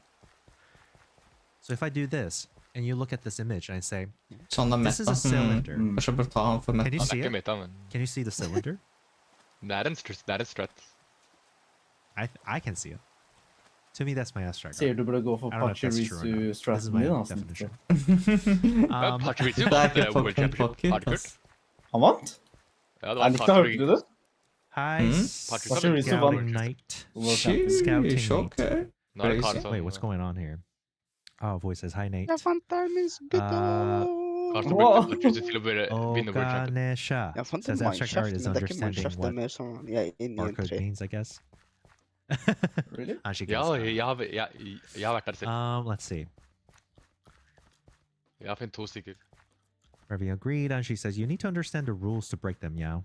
Er det Yeah. ikke noe sånn Sometimes you don't need man må to ta- understand as å in ta like med, you like I championship tar man bare én dekk, eller må man ta med flere dekk? You know, you already know. Du har bare Kan man bytte What dekk, eller vel må man things bruke are samme not dekk like hele tiden? Du må Du har registrere. en team, Giving du it må a bruke den hele definition. tiden. But that's Okay. like the Nei, case ok. of genius. Fordi sånn det var okay, i well, you understand Runeterra, me, back in the well, day, rules før are how spillet to break døde, them to do var at that. du måtte velge But 3 then to get decks, into the og hvis du whole vant med det ene scholarly dekket, du måtte aspect skifte of, til like, det Det er andre. samme som Og så var det Hearthstone. best of 3. Ja, det er Hearthstone. Before being Ja. able to do it. Hearthstone draft All base. right, Mikori. It's time for a squat. Og så kunne du banne Mikori's Actually, like, you haven't jeg developed trodde enough. Ja, It's du time for a banner det squat. andre. Også opponenten din Stop banner det chatting. andre dekket. Alright. Eller nei, på starten, opponenten din banner et No. dekk. What that means, Og så that means velger everybody needs to du join me, right? velger hvilket en av de 2 andre dekkene. Ah, Så ja, det er sånn det funker. Det er bra at du sier det. 3, 4, 5, 6, Fordi hvis du ikke sa det, hvem skulle ha sagt det? Fant en tower? Kanskje det er Where waypoint? the fuck er det? 11. Ah, det der er en Holy kjempe- shit, what the fuck er dette her? Gutta, jeg fant fuckings squad, ching chong everyone. sharabing Well bong. done, well done. Kan det bli Jeg har No fått racism. Big Chungus akkurat når du sa det. All right, all right. Hvilken Pokémon er det du Han har fant, alltid Victor? vært racist. Det er en sånn Det er et sted. Times are ahead. We're having a great time, I think. Perfect stream, I think. Ok, det er kanskje Gutta, litt jeg for fant et tempel, racist. gutta. Jeg skal gå inn. Det er et Kanskje sted som ser ut som hva vi kunne bodd her. OG Ganesha or whatever. I don't know how to say your username, sorry. Nei, gutta, jeg sier vi gjør Says, dette i basen vår, bror.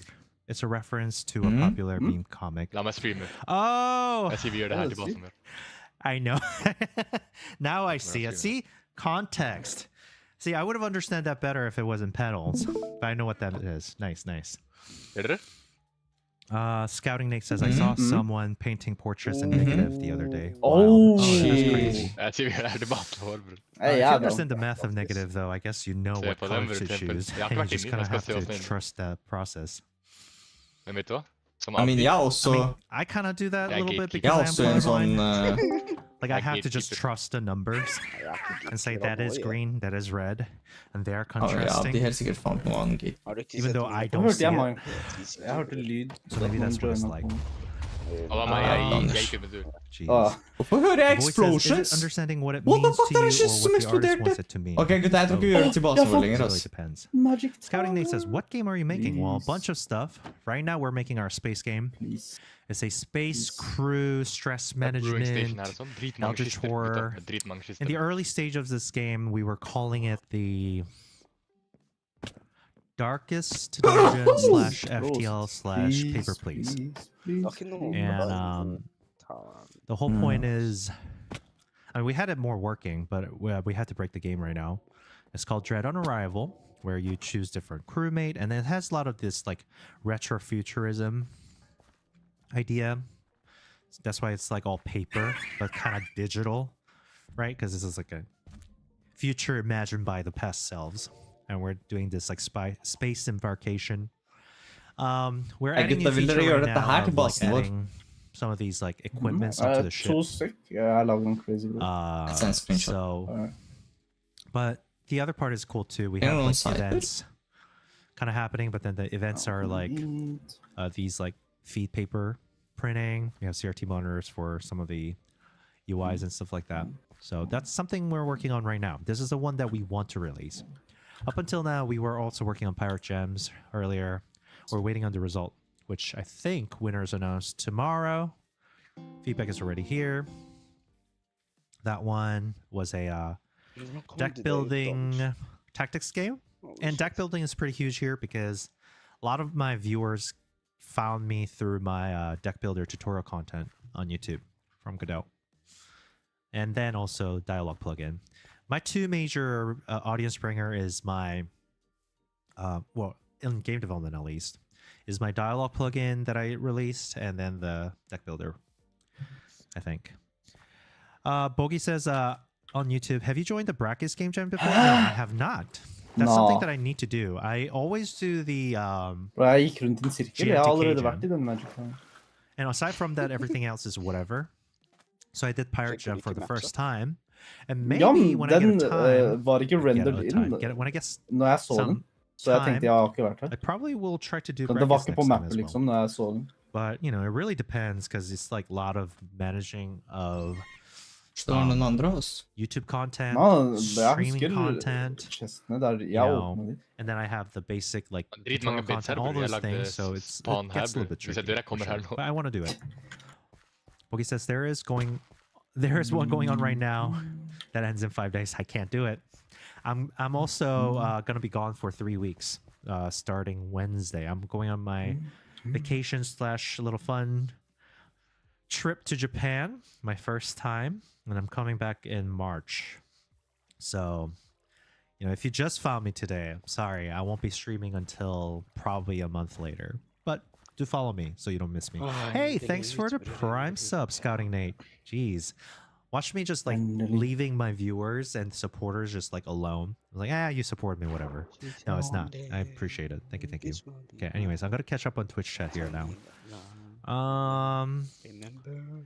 Sandbox says, Ezra, you should make a redeem that mutes your mic until you type 100-character lol called Shut Up and Dev. You know what? That's probably a great idea. But if there's a chat, I have to read it. I can't just ignore it. Scotty says, I'm currently on treadmill getting some steps in before bed. Weight loss goals. Amazing. We love to see it because we also here promote healthy habits as devs. So we're going to do squats and walk and all those things. Visste du det ikke? Ganesha. Hva betyr det? Tror du vet det. Read it as Ganesha. Hva betyr nybiri? Honestly, Ganesha says, honestly, don't What? have an answer for that. If anything, I Nei, look towards don't viewers' take. interpretation. I think that's Ah, probably. Nje. I think Nje allowing betyr viewer to have whatever er interpretation is forkortelse good. for njet. You can also reveal your men interpretation njet. if you need to, but Njet. yeah, Ezra, the update that I forgot about to Ja, fordi the coding når camp I was du in, sier biri, related to the Ireland online njet-biri semi-nationalists er feil. Det er grammatisk feil å si and just njet-biri. competed Du yesterday. må Wow, si congrats. nje-biri. Wow, big deal. You don't are take. in there. So it's like, so we it's- don't know yet. It's not, There's an skjønner du, in-person det er ikke finals, and not after that, take, if I pass, I det er get to don't compete take. internationally for Og Ireland. forskjellen er Ooh. nje-biri. It's like weird, i like some, one of those meste like istedenfor coding Olympia or njet-biri. coding Olympics, I guess Skjønner that du? makes sense. Til i dag, Wow. jeg trodde han var... Where's the han international skrek, "Gi meg finals bomben." placed in? Or where, Det er fant for what's the location of the competition, I guess? fant for nye Well, congrats for getting that Yeah, far boss so man. far. I'm sure you got it in the bag. Boss You man. are quite proficient. Han er så So I liten. trust that'll be all great. Scouting Nate says, I've Oh, done we the should Godot have WoW discussed Jam a it. few times a couple of years back. I haven't developed in a while. I've done Men one. Nikta, I tried to make du RTS var last i time, but I didn't finish. strandbiom for at There's some fun Fantasy videos I var made det for Fantasy. that. Ja. For at En spåne Fantasy er skulle strømbe. spåne. Boy says, that reminds me, I'll try to Så work hvis with your man er i plugin. I couldn't get biomet, it to work det er da last det time. kan- Ooh. Well, we'll figure it out.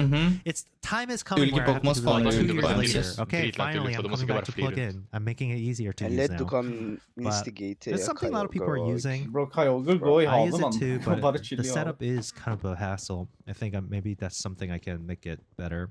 Kanskje I lage think en it's båt og worth bare it gå i once you havet, set mann. it up.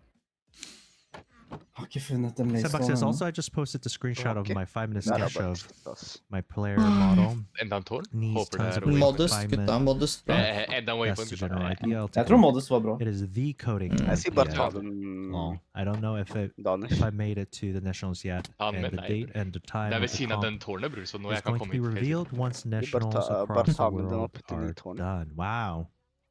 You're just like sitting Nei, on men your det er rett ved siden hand, av også. waiting for the result. That is Ah. quite nerve-wracking. Let's see what you shared. We'll hop Ok, on in a på tide few å lage minutes. en Oh, I båt see. igjen. Bye. Did you share it here? Ah. Egentlig, ja, du har rett. Do you want me to? Oh wait, that's a Jeg different one. carrier alltid en That's waystone, the ass. instruction. Det Okay, der I'll take a look Jeg har ikke later. pickaxe, da, Showcase. bror. Du trenger ikke pickaxe. Ooh, I like the Are you serious? style. It's Yeah, nice. just sit Super fast pixel art 5 No, minute sketch of my really. player character for my game. Is this a little Fungerte det? cape? A sword? I like the Ja, detached da, nå vil jeg ikke. limbs. It helps. Nei, på... It also Wait, makes den it første easier jeg to hadde. animate, I'm sure. Jeg hadde ikke sånn waystone. Looking nice. It's supposed to be a cape. Yeah, that's what I said. Cape. I was like, Vet du hva, la meg or teste for deg, bror. detached Mine- Jeg gjorde head.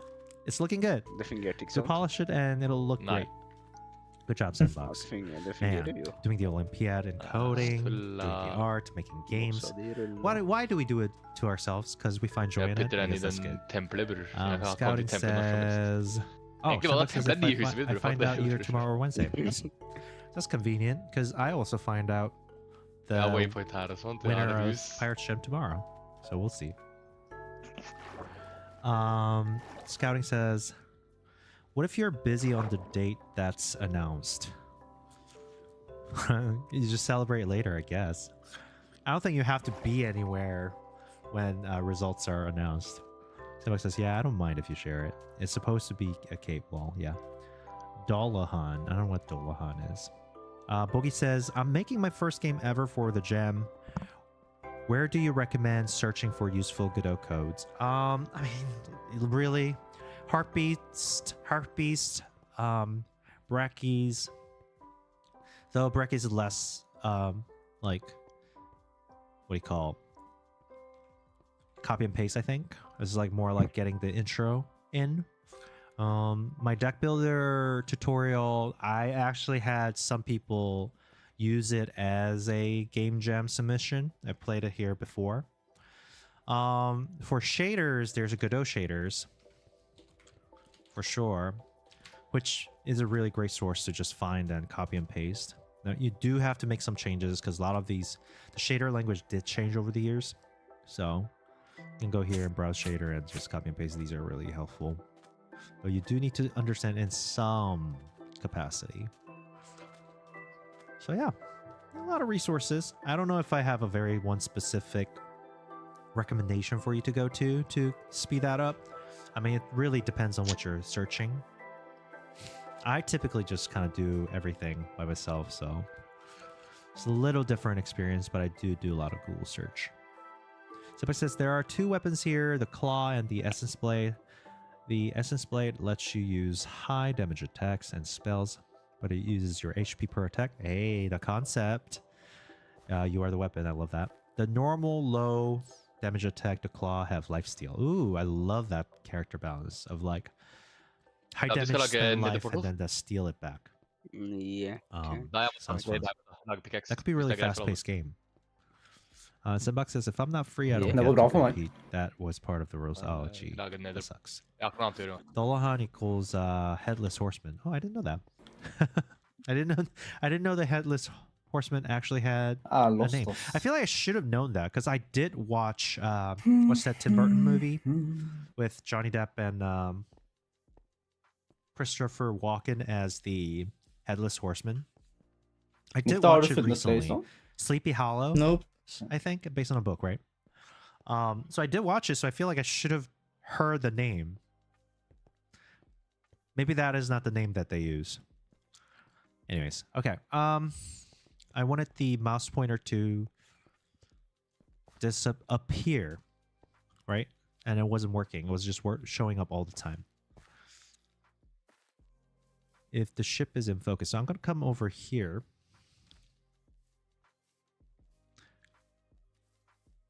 I want to see why they're. Well, we'll see. We'll see. We'll get in here. Probably not this yet. Wait, what the fuck is that? These things. Hvorfor er det så stor? Ganesha says, I think it's the original Irish Jo, word, gutta, since er it's det- from there. Oh, I didn't know Men det that. er ikke en legendary. Jeg fikk ikke noe på Weird. skjermen. Men hvorfor er han så stor? Hva heter den?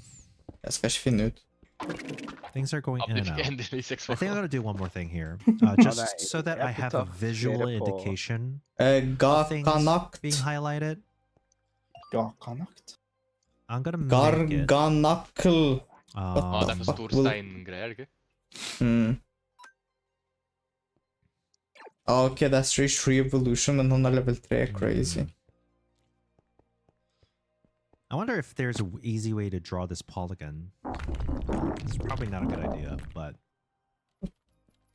we'll see. We'll figure it out. Thanks for the follow, gutta. DJ Jeg skal vise dere. H202. H202 is poisonous, isn't it? Eller jeg kan vise dere nå, altså. Nevak says, yeah, the gameplay I'm going for is Har dere high-paced law. funnet waypoint? Also, you can fuse your HP Yeah, into I an have essence funnet droplet. You have a maximum limit of 3 that can be upgraded when making a droplet. Men ikke man crafte sin egen waypoint, er ikke die, dumt. the Kom, droplet kom, breaks and brings your HP back to a quarter, so Okay. healing in a way. Oh, that's a pretty cool concept. Is Ah, it going fuck to be, it, though, that in the can be middle of awesome. the action? Because that might be a little bit a lot to keep track with. Ok, jeg bare viser det. Er du klar? Or is it just Yes, sir. something that you do in between fights? Because, like, once you're in a high octane Og vet du hva det fight, beste er? Ooh. Yes, Det- sir. I mean, I guess that's okay because people do that all the I'm time. fast as fuck, boy. We'll see. Anyways, what I want to do, Polygon is already Vis meg drawn, hvor. so I want Vis to meg know if hvor. there's a way to draw Hva er en båt her, uh, bror? Og det var... ja, the polygon area at all. Du designer vel for å I'm lage gonna try det på something portal. here. Hvor er basen, bror? Du må vise meg. It's Hva mener du? the Hva, water tempelet? is Ny bottom. here Å, skal vi lage...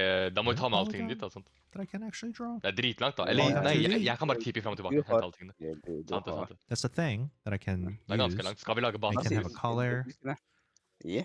and then texture. I don't gatekeeper know den, why altså, I min would- base. okay, I just you can fill the texture here. Jeg sier bare Points. gatekeeper. You can draw the points. I'm guessing like that. Skal de høre på Nikita, eller? Okay. All right. Hva sa han? And that Gatekeeper. is probably the det er data nordlys, jo, ser du. polygon. Ja. Sweet. Nå, dere har fått nordlys. Ja, den What vet. the- Det er på basen, bror. You can also take just Ok, polygon skal vi på tur da til basen? as an array. Ok. Ja. Ja, ganske langt. Eller du har hest, Have to altså. array. Ja, Sweet. hest. Okay. Hope you what are I'm gonna use hest, that. what So the what I'm gonna do is, Jeg kan gi deg koordinater. Tempel er when it's ready, 2906 funk 2906. minus 717. probably draw Ok, la meg gå til 2000 a highlight først, ass. area, Så north-east herfra, skjønner. which is just gonna copy and paste this Og så area der en... thing. Jeg Polygon lagde from the waypoint area, inni which- på toppen. I've already done manually. I don't øverste want to tak. have to do this twice, so I'm gonna use Ja, that, waypoint and I'm inn. just gonna draw it up. Bogey says thanks. Yeah, no problem. dritmange If you have skisser any specific inn, questions, of så bare course, just let me know. Alle item der. Mainly går og H202 finner- is bleach, is it? Lage ned portal imens. Oh, interesting. Oh my god, bro, jeg Jesus, finner ikke but en first of eneste all, hi. Waystone. First of Hvordan all, as a funker- second liksom- sentence, hi. Er Waystone laget av stone brick stabs? Sabak Bro, says you but I will feel in have village, downtime bror. in a fight, like in Hollow Knight. Oh, I Hva see. faen Fights er en have periods village? where you can sneak in a heal. You just have to be speedy to... to get your HP back up. Yeah, I like that. That's the thrill of the fight, Voice says. Exactly. Where Voice says, hi, Bleach. That's funny. Sembox also says, for example, there will be boss who is super fast but does literally 1 damage per attack, but he attacks so fast that parrying his attack is almost impossible.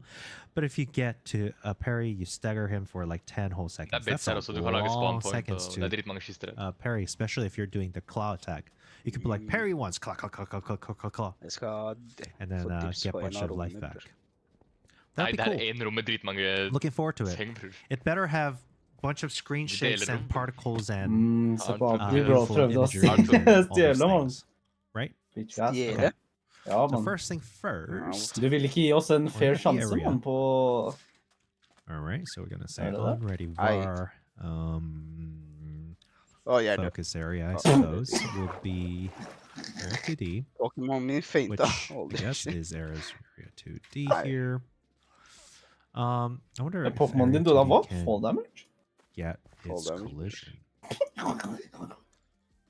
Nei, han hadde en Yeah, HP. whatever, I'll Jeg figure it out. pakket han opp så mye. Han. Focus area gets Finner a ikke caves. child, or it's gonna be have a bunch of children here. Men hvordan mounter jeg probably just Pokémon? two. I'm just Ja, gonna assume it's høyreklikken. gonna have one Med- child. jeg Which, tror this is a uten å very, holde- very, very bad way of coding, but Er det sånn, må den if it være works, it mountable? works, okay? Ja. Ja. And it's Jeg kunne, definitely ikke going to jeg be kunne mounte collision polygon. Swampert, men ikke de evolutionene før. Collision polygon 2D. Collision.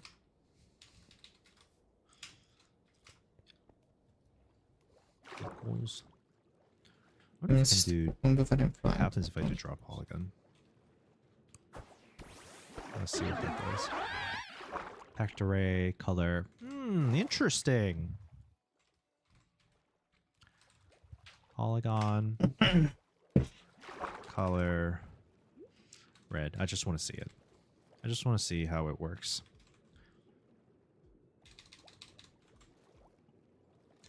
Cannot find a value type color as packed array. Oh. Hello. Colors. Vent, jeg kan ikke mounte en What Absol. colors? Det er en bikkje, bror. Han skal monte Draw en a bikkje. solid polygon of any number Er det of en big points, fish? convex or concave. Jeg synes synd på hunden din, altså, hvis du monter den. Each point color can be changed individually. Oh, I need to draw colored polygons. Draw. Let's see if it works. On ready, so as soon as I launch it, I should draw a bunch of stuff. Nei, no way. Jeg trodde jeg waypointet en fuckings temple. Det var det fuckings tre. Sier du det? The mouse does go away as soon as I Fucking hell, bro. highlight. So this part is I'll working. remove it. But this part is not working. Does it have to be under draw in order for things to be drawn? Hvilken Aha, leveler opp This is where web search comes in handy. Hvilken level er det jeg får Some of these like til å specific rules are always a little bit 30 et eller annet. Eller 40, nå, jeg husker tricky. ikke, ass. I know it works sometimes. prøve? Because the Um, line I remember. drew is a draw function, so we'll see. DJ Bleach says now you're permanently your DJ Du Bleach. sa okay? 2000 hva da? Langt på Dabs for versjon. Jesus says H2O2 is hydrogen peroxide. Bleach is not. 2900. Oh yeah, 900, hydrogen og peroxide. den That's andre right. var- That's why it's like yeah, Minus 720. it gets blood out. Oh, shit, Well, you are able to det var bleach with skatt. H2O2 also, like make your nice blonde hair. I suppose Ja, jeg it trenger it blue eyes, it's da. bleach in function, color bleach. Sebux says, haha, screen shaking, no. It'd be a nightmare for me while deving because of my eye problem, but effects, sure. It'll probably be quite Vet du hva, devoid of gutta, jeg any fant effects den until I'm beste almost done, strategien. unfortunately. Let's see. Hvis I du har turn lyst off til å finne en screen shaking wavestone, immediately, though, bare at that point in most gjør of en my games that I feel dritstor, like I wanna get better lang at. U-turn med en sirkel Like, tilbake til controller basen. rumbles and, Så du screen explorer shaking, fortsatt those, mens du like, går most tilbake til people add basen. in for effect. I'm like, take it immediately. Big brain. To perform as consistently as possible. Jeg fant en volpix. Jesus says you can dye something with H2O2, but bleach is specifically sodium hydrochloride. Sorry, I'm pedantic. Well, it seems like You you're can very dye well what's versed in really chemicals. So, output. DJ says no problem. Maybe my English is too bad to defer between the bleach and dye. Yeah, it's fine. It's not a problem. We're talking about chemistry versus working with things. People do say I bleach my hair, Om which jeg has finner hvor nothing to jeg do er, with bror. bleach. Bleach Ok. is clean and chemical. It's just your hair Oh, looks denne like veien der fabric you er spilled det. bleach on. It's a silly idiom. English Oh, is vi får stupid. It is stupid, but it båttur. works, you know? Nice. I like DJ Bleach, though. Sandbox says the wonders of language. Also, Lord, you would hate Irish. Do Irish people say things all the time that are like, that's not what that is. Anyways, I'm gonna go check on the laundry real quick. I'll be back. I'm gonna run the ad, so don't go anywhere. I don't have a game in between ads, so That's fine. It's only going to be probably 60 seconds on both YouTube and Twitch, so nobody's left alone. I will be back.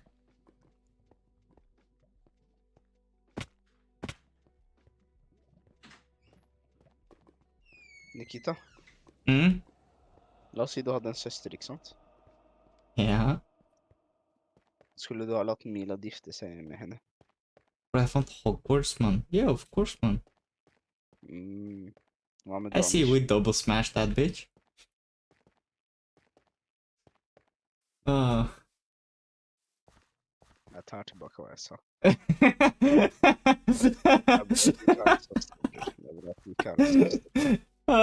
Jeg er glad du ikke har en søster.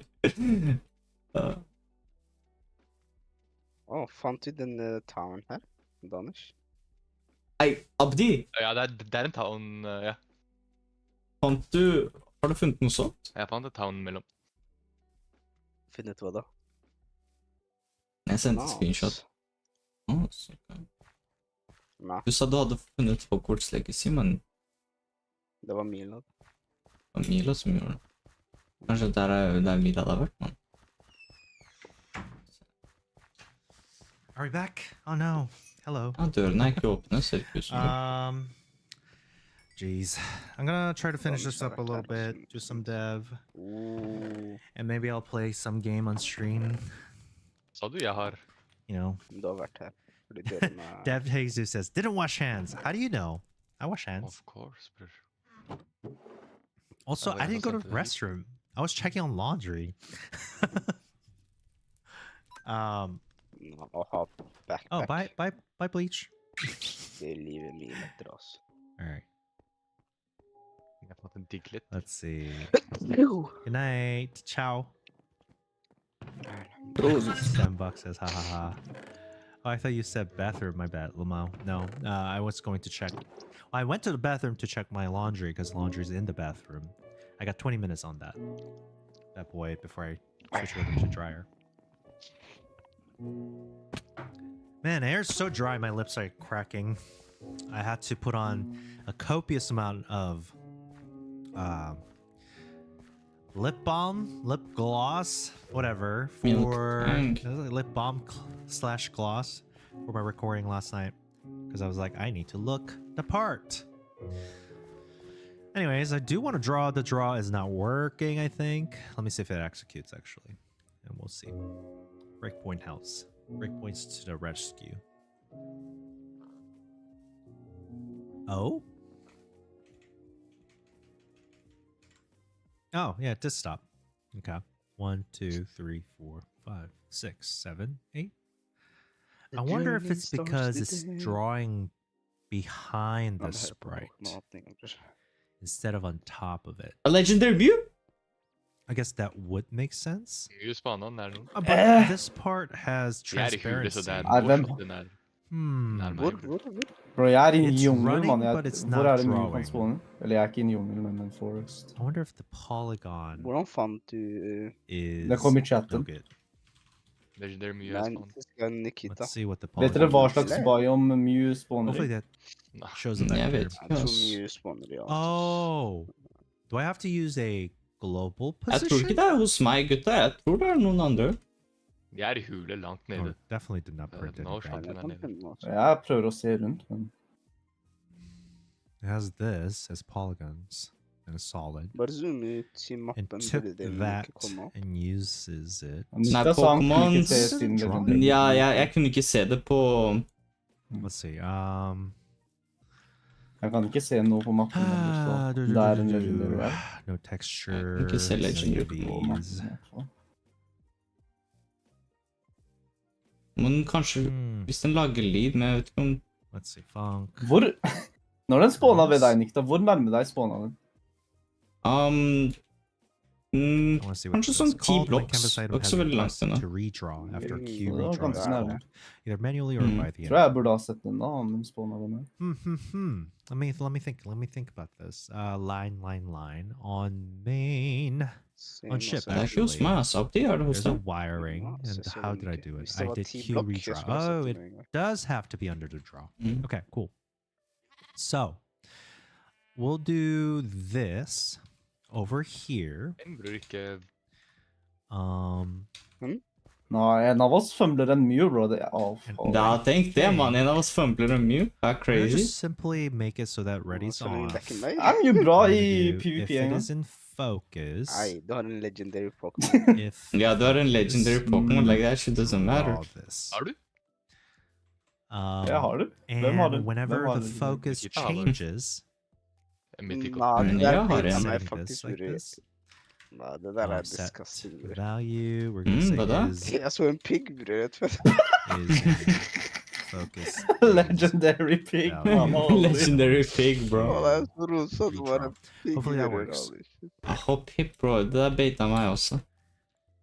Where voice says, doesn't all nodes have an inbuilt straw function? Yeah, it Ass. does. Ja, den kommer, og den går, oh. ass. Jeg tror ikke den skal vente så Hey, lenge på hey, oss. yo.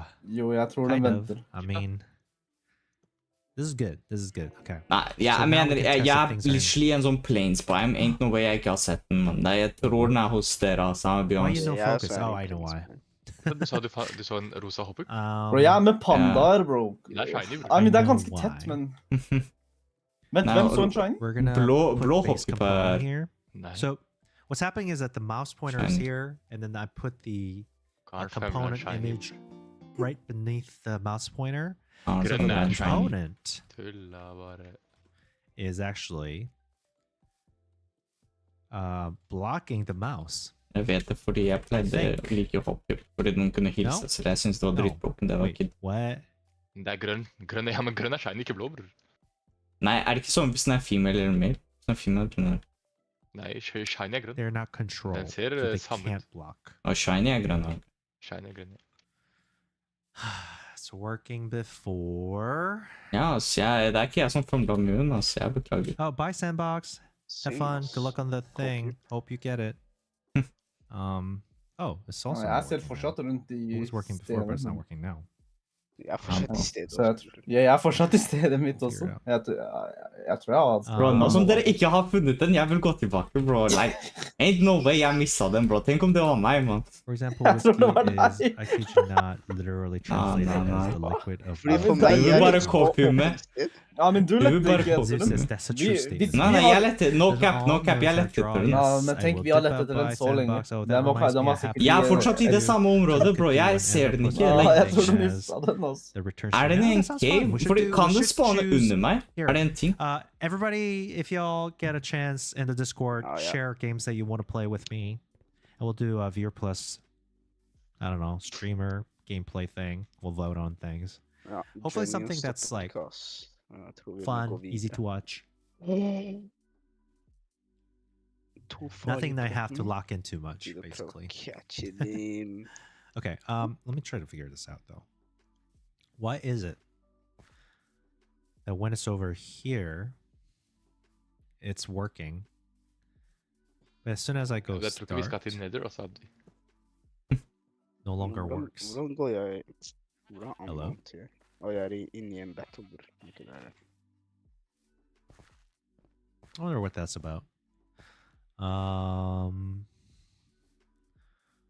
Boom, boom. Ja, ok, I'm done. Like, det er 100% ikke. It's not triggering. Det er 100% ikke meg, altså. Weird. Like, I'm for sure.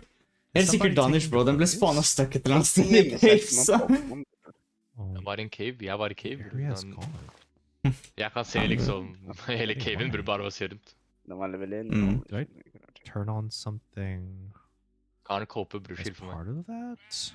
Nei, men hva er sannsynligheten at jeg får 2 legendary There might be spawns? an invisible layer Det var det, here. altså. Genuinely. Jeg tror det må være noen andre. Som har fumblet den. Ja, Abdi, du fømla, ass. It's always here. Ja, Jeg- de fumblet Bro, den. hvis det var meg, jeg There's a skulle ikke ha pass. snakket med dere engang, bror. Kanskje han liker oss, bro. Kanskje han fanget den. Han vil bare ikke vise oss. Jeg tror det kom opp når Oh. Kom det opp? Nei. Well, Gå på chatten og se, da.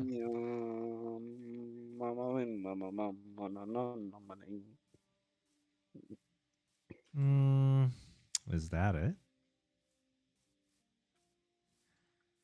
Nei, det kom ikke How at han about fanga. Det kom bare. true choice? Ok. Det er sikkert Mila har den, da. Se hvor stille han ble. Book scanning. Nei, jeg er fortsatt i stedet. Jeg tror, det kan ikke være meg, altså. Jeg har gått rundt stedet her 7 ganger. this thing. Maybe Same that's also as. blocking and is filling But the whole then thing. again, kanskje jeg blinder. Hvem vet. Har du sjekket opp på trærne, nå som jeg tenker på? Maybe? Hvilken I trær don't blir know. jeg i? Please, kinda weird. bror. Det er ikke noen trær nærmere. Let's see. Tenk den gjemmer seg, Because it's faktisk. working Hver gang fine. du snur deg, den gjemmer seg bak deg. It's not working fine anymore. Hey, what happened? Stedet mitt er tett, så jeg kan forstå my om jeg goodness. somehow ikke ser den, men jeg tror etter så mange 'cause of ganger, the- jeg tror ikke det kan være her. Altså. I put a breakpoint in there. Unless den er under bakken eller på et tre eller Ah, noe. too loud. Here you go. Gjort er gjort, ass. Gjort er gjort. Det er gjort, ass. Ja. No need to Working. feel bad. Working, yes, Det it Det som er was.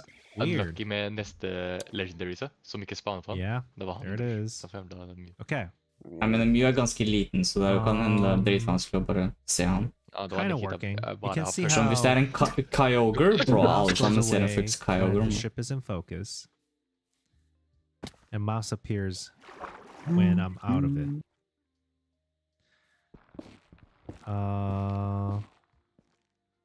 Next thing I need to do. Weird. This green logic is a little Ja, bit weird. dette her er en lang journey, Next thing I need to do Holy is shit. make sure that the component doesn't follow Long the mouse journey, when it's long coming out day. of the area. That's only for debug, by the way. This focus highlighting thing, I'm doing this as a debug. Okay, so the mouse filter here. I thought I made it so that it doesn't follow, but it does follow here. If ship is not in focus, and the child is Nå, gutta. base Dere vet ikke hvor component. lucky jeg var der. then skip over. Dere vet ikke hvor lucky jeg var der. Fall damage. So Jeg falt this så logic langt is ned, working. men en leaf fanger becomes meg som visible. vine. Leaf vine. And then the child node. Hvorfor var du stille mens du falt? Gatekeeper du at du What faller? if the child node? Det der thought er it det hjertet mitt was. stopper, bror. Det der er gatekeeping. Ship component, right? Nei, på grunn av dere. Jeg har sjekket opp på alle trærne også. Is ship component. Honeyblokk! Let's see if I Kan jeg skip this ødelegge here. med bare hånd? If Oh. the ship is not in focus, yeah, that's what I'm looking for here. Tenkte vi ikke hadde spilt på Peaceful, hvor mange Aha. ganger vi hadde dødd. Yep. For mange. Jeg hadde quitta spillet på Stop det. following me. Ja, det What? er sant, ass. Continue. Continue means skip, right? 2800, ikke sant? Mm. Oh, wow, what the heck? 900, tror jeg. Ok, 900. Og så 720. Oi, jeg ser deg på kartet. Hva er Worldpeed, Ja, mann? det jeg ser deg. Du Er den er bra? under. Du skal opp. Worldpeed. Men du explorer sikkert bare, da. Og jeg? Ja. Jeg Jeg ser deg på finne kartet. sted, ass. Jeg kommer riktig vei, ikke sant? Ja, du er det er å Du skal opp da også. Dette mot nord. Minus 720. Ja. Jeg skal her. Ok.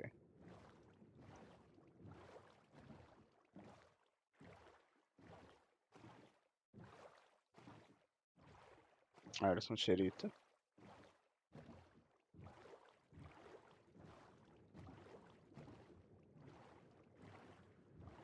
Hva skjer ute?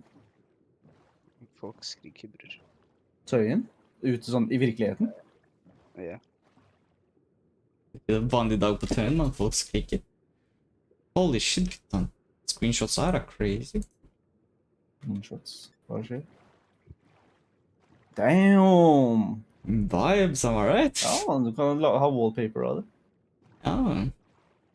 Det var spesielt jeg ikke lette karakteren der, bror. Nei. Let me be, let me be. Na. Deep lukewarm ocean. Hva betyr det? Det betyr Det er deep deep. lukewarm ocean, man. Oh. Oh.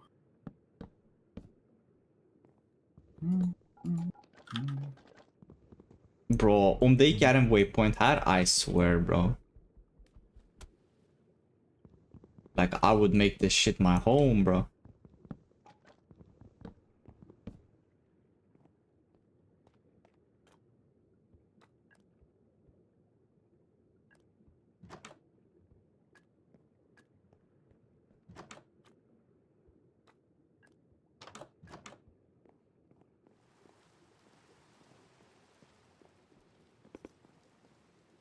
Klart det regner på dere, eller?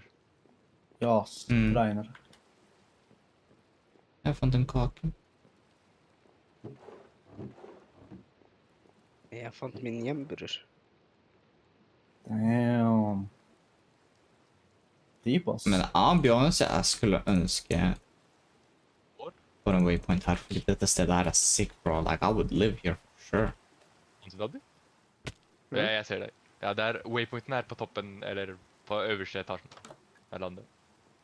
Holy shit. Okay.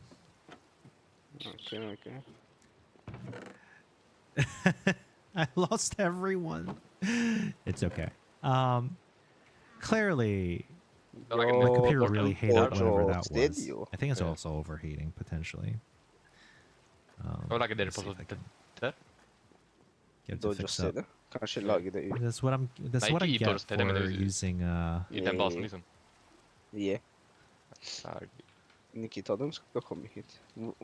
Hvor sa du de må- Wavestormen var? I Oh, crashed, okay. so I lost everybody on YouTube because it starts a new stream. I have to tell the other Hva heter det? stream to come to the new one. Temple This is Ball. such a headache. Okay. Please come to the other video. We're live. Jeg må fikse inventory. That sucks. YouTube really needs to fix this. But also, I really wish I didn't crash. It's underperformance. Oh, you look at this. Look at this. Whew. My computer is struggling. No joke. Okay. South CX says, "Oh, everyone." Wait. Why is it green screen? OBS is struggling. Wait, is this only on YouTube? Oh my gosh. Megastorms? Megastone? Oh my goodness. Fant du? Wait, what's happening on YouTube? De trenger What is Megastone happening? trenger Am I crazy on Twitch too? Det kommer fra Så det Mega finnes Wars. Mega Oh my Evolutions. gosh, Yes, this might be sir. it actually. Ugh. Vent, at du Well, finner Megastones you i know what? Keys? Ja. Og du Um, trenger this is For what it å looks like crafte on det, du YouTube. trenger en keystone. Trenger du en keystone? Ja, men du Keystone. crafter. Keystone is a crucial item. Jeg leser guiden. To see. Keystone is a crucial item for Mega Evolution, as it is required to obtain a sucks. Mega Oh, what's Cuff going on? and future Mega equipment. Yeah, scuffed. Locate a geode. Ja, du må finne en geode. Milad, jeg tror den greia vi var i, ikke sant? Mm. Den jeg var Der sånn vi fant masse sånn inn i en room. Ja, There's jeg one tror on the det var stream. material for Mega Evolution. Is that Liksom even det an der. option? Okay. Let's see over here. Okay. I mean, this ends the whole thing. Oh my goodness. Nei, det er crazy. Om det ikke er waypoint her, jeg gråter, man. Og jeg fant noe skinnende i den hule. Well, Fuck. man, that sucks. Respawn Alright, point set. let me Chill. stop the stream real quick, Ah, det er bare crystal-greier. and then I'll come back on Twitch. Ezra Wolf, thanks for the follow. Also, thanks for the follow, Carly. I know I was crashing right when you followed me, so I'm gonna end the stream and then restart it.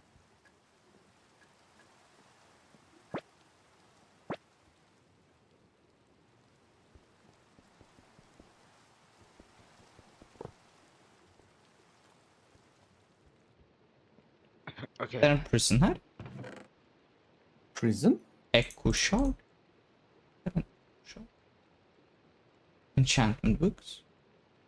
Deep Sea Tooth. Boost Clampers attacks. Home. Oh. A place where I can go to take a home. Abdi, nå jeg har nok. Jeg fant obsidian. Hvor mange trenger vi? 12? 3 Hvis vi fjerner hjørnene. 2, 2, 3, 3. 12. Ja, 2, 3, 10 stykker. 10 stykker, er det? Ja, jeg tror det. Så er det de da. Enchanting table trenger 2 da. Eller jeg vet ikke hva vi trenger.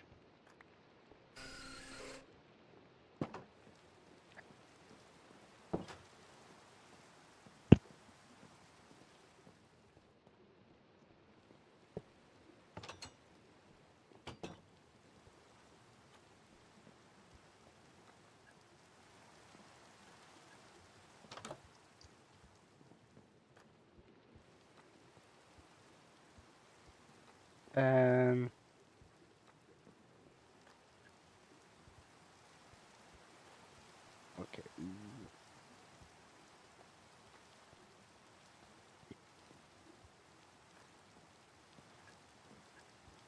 Hvordan fikk man saplingen igjen? Er det fra Leaves? Hva da? Ja, er det ikke? Saplings? Saplings? Hva er saplings? For å lage wheat? Godot likes to do this every now and then for me. Which kind of Nei, sucks. sånn tree sapling. Ja. Fra fra bladene. Very much scuffed. Ok.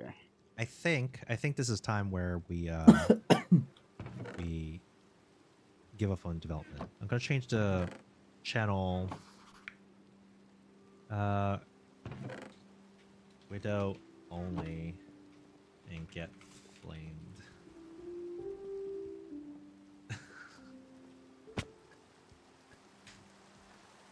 Yeah. We'll do your Marvel. What was it? Marvel Donovans? I don't know. I mean, Godot crashed. I think it's a sign. John T. Fellow, thanks for the follow. And of course says music time. Woo, JK. Hvordan putter jeg en Oh, we do item need to på make en music. person? I don't think I'm ready. Han pers. Because if I Oh. actually really want to do Yeah. it, I have to set up this driver. Ta den ut I mens du promise, ser på I'll den. do Hold it. shift, og så right-click. Since nothing will be urgent when I come back. Okay. Det er sånn do du it. kan putte held items og sånt When I på. come back. Wait, what?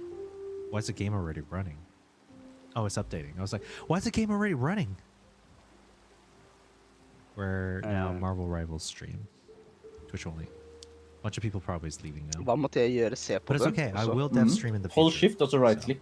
Med At this point, we're just hold gonna play. itemen du vil putte på We're gonna have some den. fun time. Shift, right-click mens du ser på den. We're probably also gonna have to do some volume control here. Så- As long se. as you guys are okay with this, I guess. I'm gonna turn up the Men du music. så ikke at den holder den da? Gjorde du det? Putta du på den? Ja. Jeg har gjort det på We're just gonna have left fun. side, der hvor jeg ser partyen min. Jeg I kan think se that's what hvem it som means. holder... Jeg har puttet 2 ting på noen. Of course, says you're never ready until you start. I'll get ready next time Hva for blir sure. det nå? Spiste han det? What the heck is happening here? Ga du han noe han kan spise? Er det Bye, boy. mulig å auto-walke i dette Thanks for spillet? coming out. Hvorfor vil du auto-walke, mann? We're just gonna. For jeg vil helle på colaen min uten å stoppe og ro. Bare hell colaen din, og det er det. Nei, men bro, det er 4000 meter unna, Not gonna worry mann. about it right now. Bro, Black Desert solva dette problemet Jeg lenge gikk på do i siden. stad, jeg tenkte på det. Jeg har ikke lyst til å stoppe og gå, men jeg måtte på do, ass. Ja, se, Milad, i Black Desert, du kan bare klikke på det. Boom, karakteren din autopatter dit, mann. Hvorfor er det ikke autopatting i fucking ble det da? Minecraft, bro? Music. We have this Jeg right here Thomas. Jeg kommer tilbake.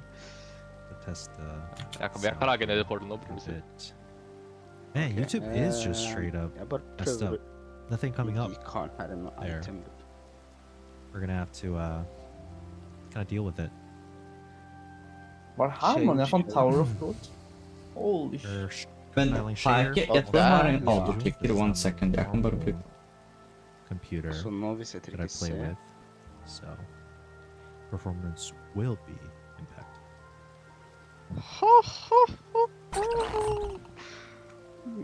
You look beautiful. Of course, we can Dan, play some hvor other du? games too. Du but på that's den not a andre problem. stedet? Jeg er på tempoet. Am I good at Jeg må vise the den game? over. No. Ah, den bare klikker, den holder ikke dobbelt. Why do people watch it then? I don't know. Maybe they want to see me. Har du suck. lagd en Nether Portal? Jeg hørte. Game dev. Apparently, Nei, jeg har ikke lagd det. Marvel Rivals game devs are really good at the game. Hva hører du om? De er skitso, altså. Balancing, I Nei. suppose. Er Just teleport-greier so sad that samme? I just crashed out of nowhere, though. Kanskje, sikkert. Waypoint og det kan hende. Er du klar? Ja, jeg er klar. We'll First make sure we appearance. get it ready so then we Nye can write our Pokemon. next K-pop. Hvis du I don't har know mega what the kangen, så var det I den cold mean, mest love broken that mega before mega. you have confidence enough to be like, hey, let's do this. I'm like, Det er Fantantarctica, mann. Jeg skal putte yeah, dem i... I can try. Når But mega there's kangen er det mest no broken reason mega for me to be able to do Helt that spillet sterkeste. at all. Competitively. Er du klar? Of How loud course. is it? Is this too loud? Maybe I will- No. Yes, sir. Yes. Ok, det der var crazy, ass. Let me know if it's too loud. Holy, boy, look oh at boy. him. Time to get flamed. Sakura-tre er bra. Jeg kan bytte should I type do til comp? Grass Fairy. I should. Kern Awesome. level almost set. What's the next Skal one? lage Diamond? nede portaler. Yeah. As you can tell, I've You been meant the playing Iron this game King quite a home. bit. Jeg gotta gjøre det. I don't know. I feel a little bad that Holy I'm shit, what? into some of Oh, the right. more mainstream games Jeg now. trodde det var- As an indie developer who needs to support indies, I should probably turn off all the. Men voice hvis content. jeg har Valimer, kan jeg svømme på han? Oh. Sikkert. And then I That's guess the I'll best. play around for another like 2 hours. Jeg har vi ikke flytt. Hvordan er det jeg svømmer på folk? You know, this is most Er of det ikke a samme? Du rider temptation på den? rather than a co-work situation here. Ok, jeg kan ride på... Det er crazy at jeg ikke kan ride på en float cell, mann. Gotta Float. make sure our- Jeg kan Hvor skal vi like lage Nether Portal? Should I turn off? Yeah. La meg bare sortere litt. We'll see. så jeg We'll see. får Hopefully, mange I'm not gonna items nå. trust that. I'm not gonna think that everybody's gonna flame me all the time from the Så her get-go. kan jeg bruke. Jeg kan bare bruke det. Og så healing potions skal jeg putte på her borte. Let's get warm. Sånn, ja. Jeg skal bare bruke disse. Hvordan bruker jeg de? Sacrificing my.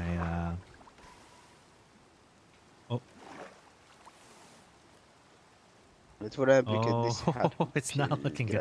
greiene? It feels like it's lagging. Hmm. All right. X special defense raises the target defense. Det er i battle. Probably social streaming. Og i battle. Ooh. Ja, det er bare raise by 2 stage. Det er som Ja. sword stance. Ok, om jeg ikke kan Ja. ri på en fuckings Valimer, I would fucking... My mind is... Oh, jeg kan! Ok, la meg bare Ok. putte disse her borte. Oh. Så nå må jeg sjekke bare. Ja, jeg er klar til å gå til den nede. Gikk det ut? Jeg er bak Jeg der. måtte Oh, ut it does av feel oss. Ja, der, ja. super laggy. I did notice that I have a lot better time if I play Widow La meg sjekke like close mappen. range. Jeg må finne hvor vi er, altså. Og der er vi. Skal, Oh, skal vi like lage det i tower? Den Quite a bit. toweren bak oss. Ved siden av den. Ja, der jeg fant waypointen. Okay. Yeah. I'm going Vi off kan of ikke lage på feeling toppen, here da, det er rather ork å than gå- actually playing it. Nei, Eller jo, helt hvis vi ned. lager stige. Bare fikser at det er bare stige rett opp, da. Det er... Oh, we Vi got kan him. lage det helt nederst der. Ja. Sweet dreams, my But blood, it's kind sweet of crazy dreams. because I'm lagging quite a bit. So I don't actually know what's happening for the most part. But that's kind of helping me because I'm shooting based on feeling as opposed to actually aiming. Everybody's looking for something. Someone that wants it. Men jeg kan faktisk svømme under vann på grunn av at jeg har... Det er broken? Nei, men Bare Jeg er infinite. stiger herfra. Jeg Somehow har infinite. we're doing okay. Jeg har infinite. See, it's not bad. Jeg har Infinite. infinite. Oxygen. Oh, shit. Men hvordan går jeg opp? Alright. It's working. It's working. I'm not doing the best, but I it's okay. think My role is Gyarados to one. draw Oh, yeah, aggro, yeah. I think. That's trenger how I play it. Gyarados. I like to play front, they dive me, Nei, men jeg and I elsker run back Gyarados. and shoot. Jeg er også, bror. Beste Pokémon. Nei, Hvor kan jeg finne Russian- noen av de we Garadosene? called him Garados. Har du... Because her to close see. range is actually really good still. Ok. That's a mistake. Ja, det får gå.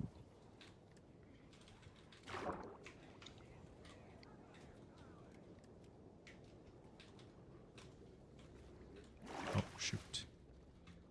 There's Like one have behind us. Altså her borte. Oh shit. Det er en annen stige bare. Vi lukker den, bror. Oh shit, jeg fikk en umbrella. Ups, samme som meg. Vi har en watermelon. I can't shoot. There you go. Whew. I almost La meg got prøve killed. drop test. That was embarrassing. Er det noe vann nærme? I like to kick back too, like this. Okay, well, we got the checkpoint, so we'll be right there. La meg bare putte alle itemene inne her først. Okay, we need to force this. There's an ult Jeg sier there. kom til nye basen vår, bror. Yeah, like we That are is right like- here. Ok, så den tar... Whew. Du faller Heal faktisk me. saktere. Men du tar fortsatt damage. So good. Oh, so nice. We got a nice Yeah. teammate here. Mye mindre damage.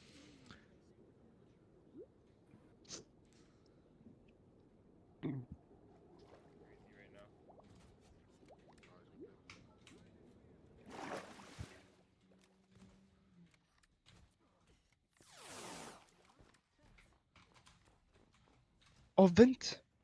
Usymmetrisk, bror. I like Hvis to jeg lager kick the 2-2. tanks forward because it gives them the Ja, det unexpected går bra. stun. Men prøv å åpne chesten her. Like my life is not that med important, det? so I like to play up. Er det Jeg ser noe ikke inne? tingene dine. Nei, jeg ser ikke dine. Åh, really not det er my fault. broken da. Okay. Vi kan ha vår chest. Det er sant.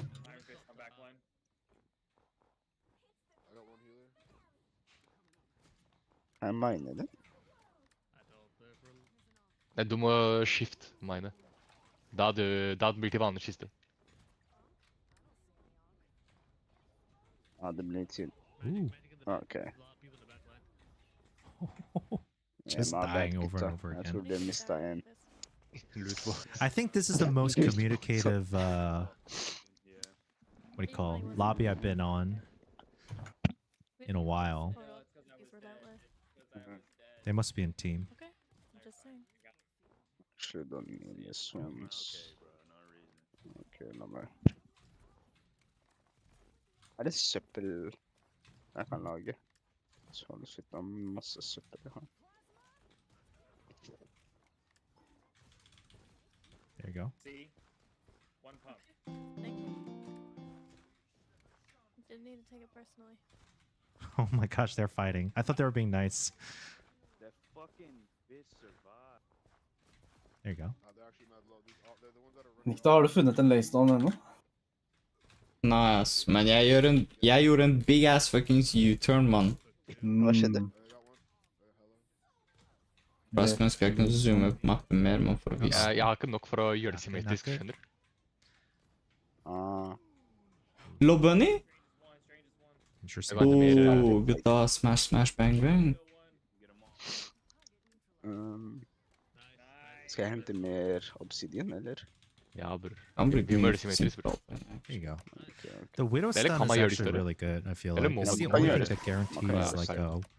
kind of bare floating a det stun. minste So er- if you have a teammate around you when you stun someone, I feel like it always kind of gets that Ja, person men jeg må killed. finne sånn cave. Ok. Jeg trenger bare 2 til. Jeg kan gå til der jeg fant obsiden, da. Tilbake. La hvis meg- jeg husker det. Getting a rank up. Jeg husker ikke. Bror. Er det en village? Oh my Men god, fins det fantastisk. villagers som er peaceful? I wonder if Yeah. I need to lower the. some of these. Mira, jeg fant en waystone! Hvor er du? 695 Just the ability minus up here. 1578. Ja, jeg er på andre siden av planeten også. Du har faktisk paraply, bror. Jeg fikk broken.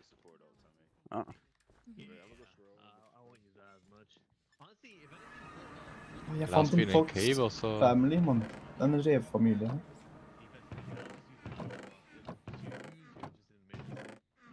Jeg fikser det, bror. Jeg trenger mer kister.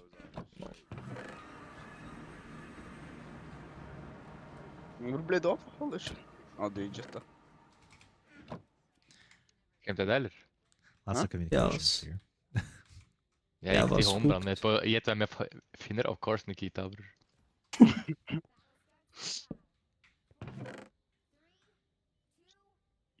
La meg gå og skaffe meg 9 Pokémoner.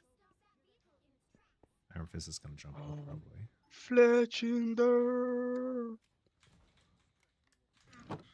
Indisk navn. she's gonna come up Lechinder. here. Just need a minor Legendary. threat. Mer wood?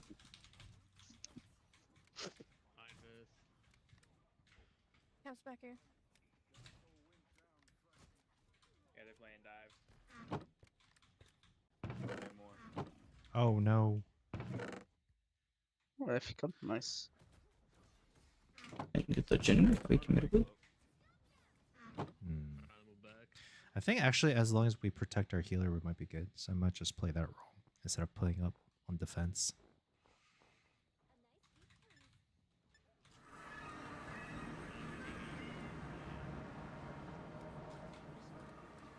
Still. Make sure we get the Run Ankh. behind Cap.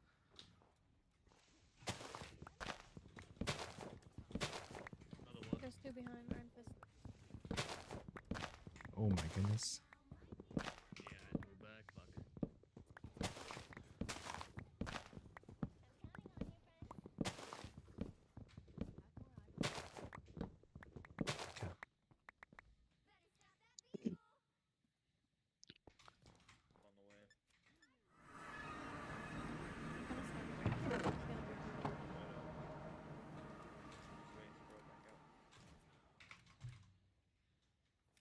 They're going dive. We'll make it dived too. That's what I'm saying. We need Widow to change the name more, bro. They haven't really got any right now anyway. I have an ammo. Oh, okay. Okay, cool. We got a phone right here. Well, I don't know if Widow's still working, but I guess we'll see. Widow here? Oh shoot! I got stuck.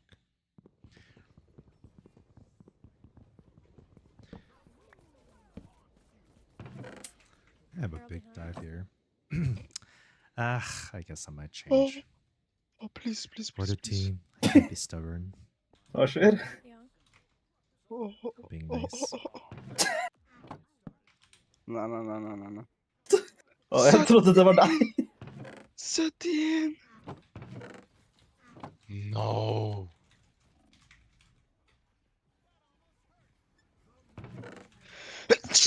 Oh no. Prosit. He got his ult very quick. 71 hva da? Way faster than us. Da jeg mistet alt. The cap and the iron. Jeg døde, bror. Er det langt unna? You're gonna have to Nikita driver og lager der når vi skal bytte base, bror. Se på. Hva mener du? Jeg hadde de base, bror. Vi skal ta med alle til. Ja, men ta meg til den basen da, hvorfor Ja, hvorfor bror, jeg ga gatekeeper dere? koordinatene, bror. Abdi gikk dit og lagde waypoint. Vent, send meg koordinaten da i chatten. Det er dritlangt, bror. Vi skal på tur. Bare send meg den i chatten, bro. Hva skal jeg gjøre, mann? Nei, jeg sa gatekeeper, bror. Du sa jeg skulle gatekeeper for Abdi, egentlig. Basen. Så du får spørre Abdi hvis han lar det, han lar det. Oh my gosh, I'm all over the place. Hvis jeg gjetter hva jeg What's fanger nå. going on? Det er allerede en Pokémon jeg har. Jeg vet ikke, legendary, bro. Nei. Jeg fikk en Tordvig igjen. En Turtwig. Yes, sir. Nå jeg skal lage en I guess I didn't different need to do Du skal få Turtwigs med forskjellige trær, ikke sant? Yes, sir. Er det en ting? Hæ? Er det I can't faktisk en ting? play This game. Ja, vi I think I'm gonna have to Spanish, go to bro. the Ja. Ja, det er faktisk en Det er ting. faktisk en ting, ok. Yeah, Well, so gonna catch last them all. stream, I mean, Two it tweaks. started well. It's okay. Got a little scuffed, but, you know, nothing to complain about.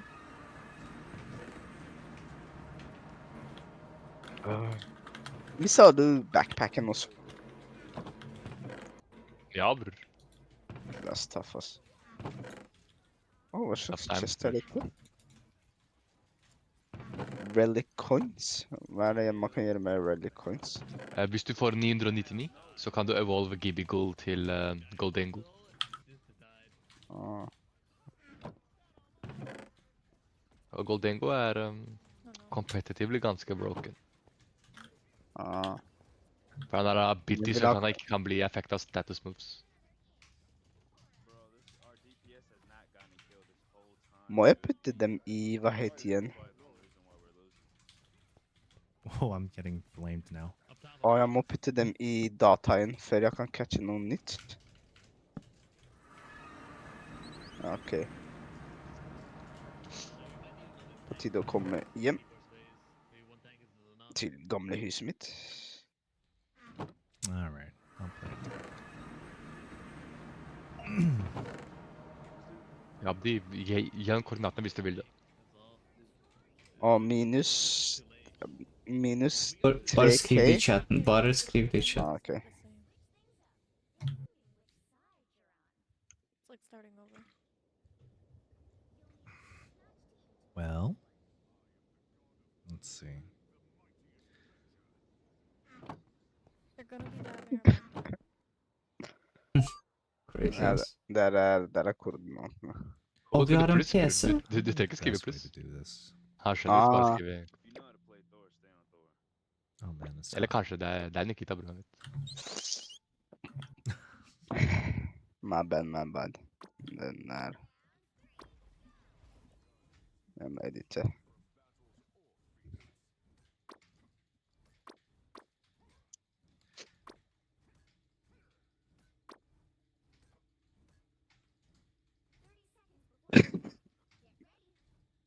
Ja, der er koordinatene, bror. Det er greit. I guess I should set up my What the fuck er det, ba? gaming Er det 900? computer with the streaming Hva da? setup. Det So er I can ikke actually 900? Ja. play on the Hva ligner streaming det på? setup instead of worrying about computer exploding every time I try to play anything Hva ligner other det på, than Nikita? pixel game.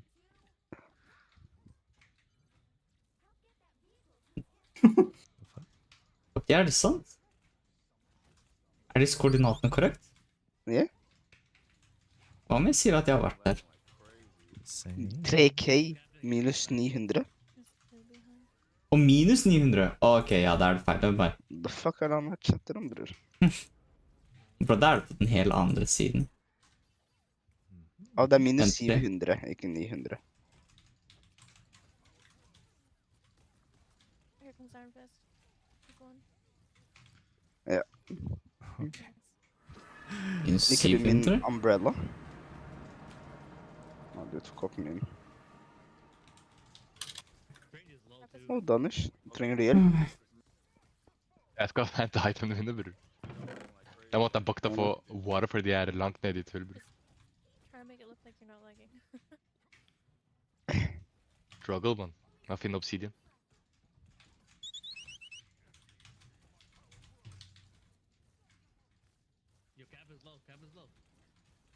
Chill, jeg har en umbrella, ikke tenk på det.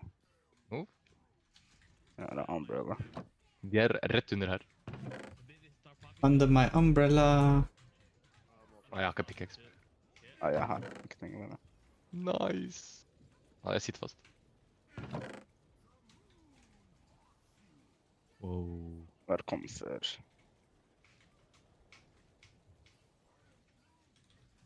Eller vet du hva, la oss bare gå direkte ned, ass. Hvis vi dør, vi dør.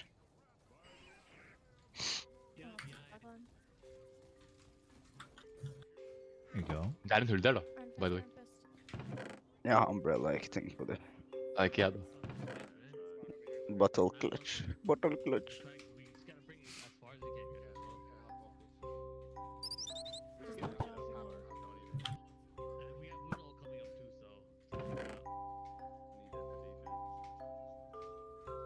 Oh.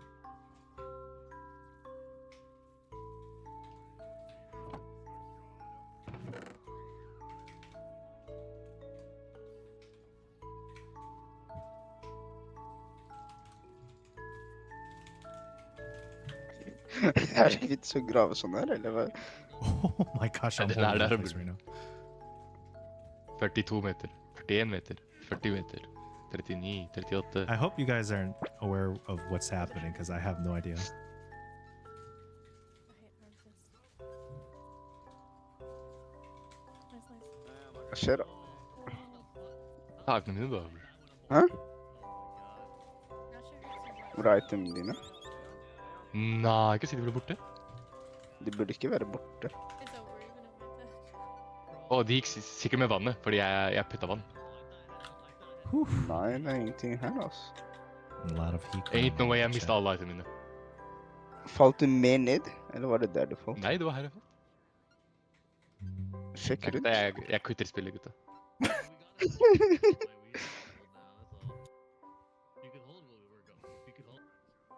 Akkurat her jeg falt. Jeg pikket ikke noe opp. It's fine. We just gotta make sure they don't annihilate me, an invisible girl. Jeg mistet alle itemene mine.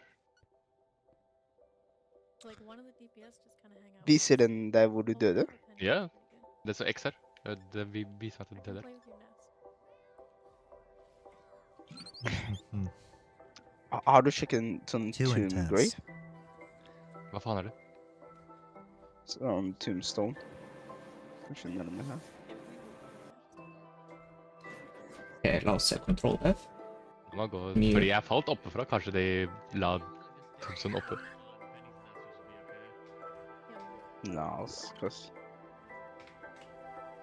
Så når jeg døde, så var alle itemene mine nede, altså. No, I'm not gonna stay in there. Oh my god. Hvilket nummer er Mew, gutter? Husker dere? Mye? 151. Er det? Yeah, mye 151. 151 finnes ikke! Det er fordi det er mye, og du har ikke fanget ham. Eller sett ham. Nei, jeg mener... Det er en liste med alle... Med spawn rating til alle. Hva mener du? Det er Jover, bror. Hæ? Alle itemene er borte. Nei, jeg kan dele, bror. Ikke tenk på det. Sharing is caring. Vet du hva det verste er? Jeg mistet backpacken min, bror. Det er det jeg ikke skjønner, fordi backpacken, ikke sant? Ja, de har ikke spawn rate på Mew. That's just bullshit. Hva mener du spawn rate? Han spawna jo. A different tank here. Sure. Du vet, i stad jeg prøvde å søke opp hvilken biome Mew spawner i, men det var veldig vanskelig å finne info om Mew, It's faktisk. not the best on defense. Jeg vet ikke hvorfor. Det er nesten som om dere spiller Pokémon, bror. Bro, helt Nei, sikkert. jeg mener på nettet, liksom, folk. Ja, han har Det vært... betyr vi var den første som fant den, og vi famla det. Where does Mew spawn in Jeg Cobble? vet ikke. Jeg mistet alle itemene mine, bror. It's okay. Jeg bare står... Ok, la oss se om ChatGPT. Nei, Danish, er docile bra eller dårlig nature? Nei, gutta, det var ikke sorry. meg. Den spawner i Forest Biome, den spawner i Jungle Biome, Modest, og jolly, den timid, spawner i Adamant. Dark Forest Biome. Det var meg da. Det var Milad, ass. Fordi jeg var i sånn Savannah biome. Ja, det var sikkert meg, bro. Jeg var med pandaer, altså. Jeg var dypt i jungelen, mann.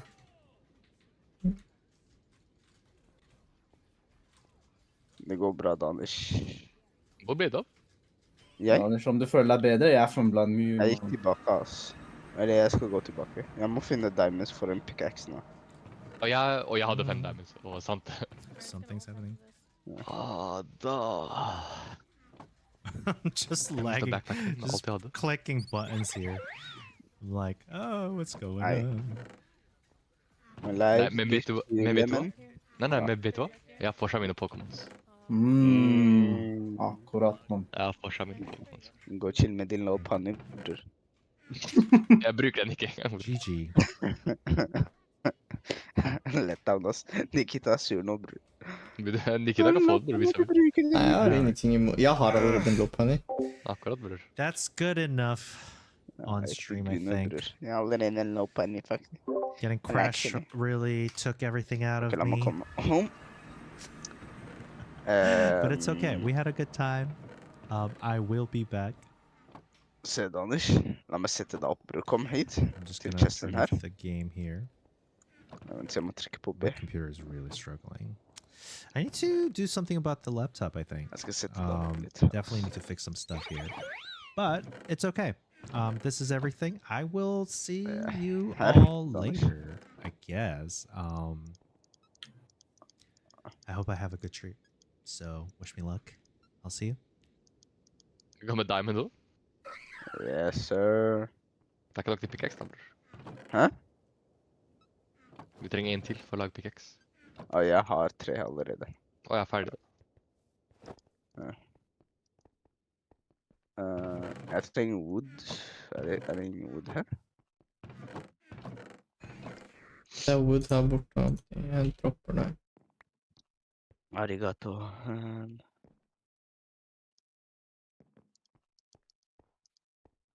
Men Nikita, spurte jeg? Du spurte bitch ass. Ajo! Skal du la han ha det? Nas, jeg kan ikke la han. Nikita, du ser stygg ut I dag.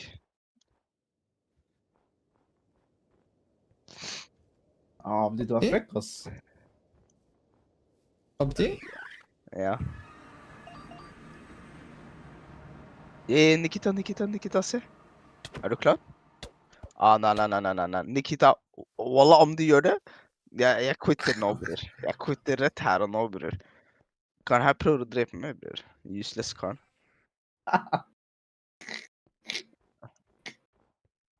Så vi tar revenge på det. Du er stygg fortsatt, bror. Hvorfor blir du violent? Ja, kom da, bitch ass. Se på han, bror, blir sur på sannheten. Nei, hvis du er stygg, bror. Trenger ikke noe mer. Har du dette her, Nikita? Har du dette? Nei, hva da, man? Har du dette her, bror? Sheesh, crazy. Har du? Er du klar? Nå tilbake, bror. På tide å ta fall damage. Nei, Nikita, jeg holder på det.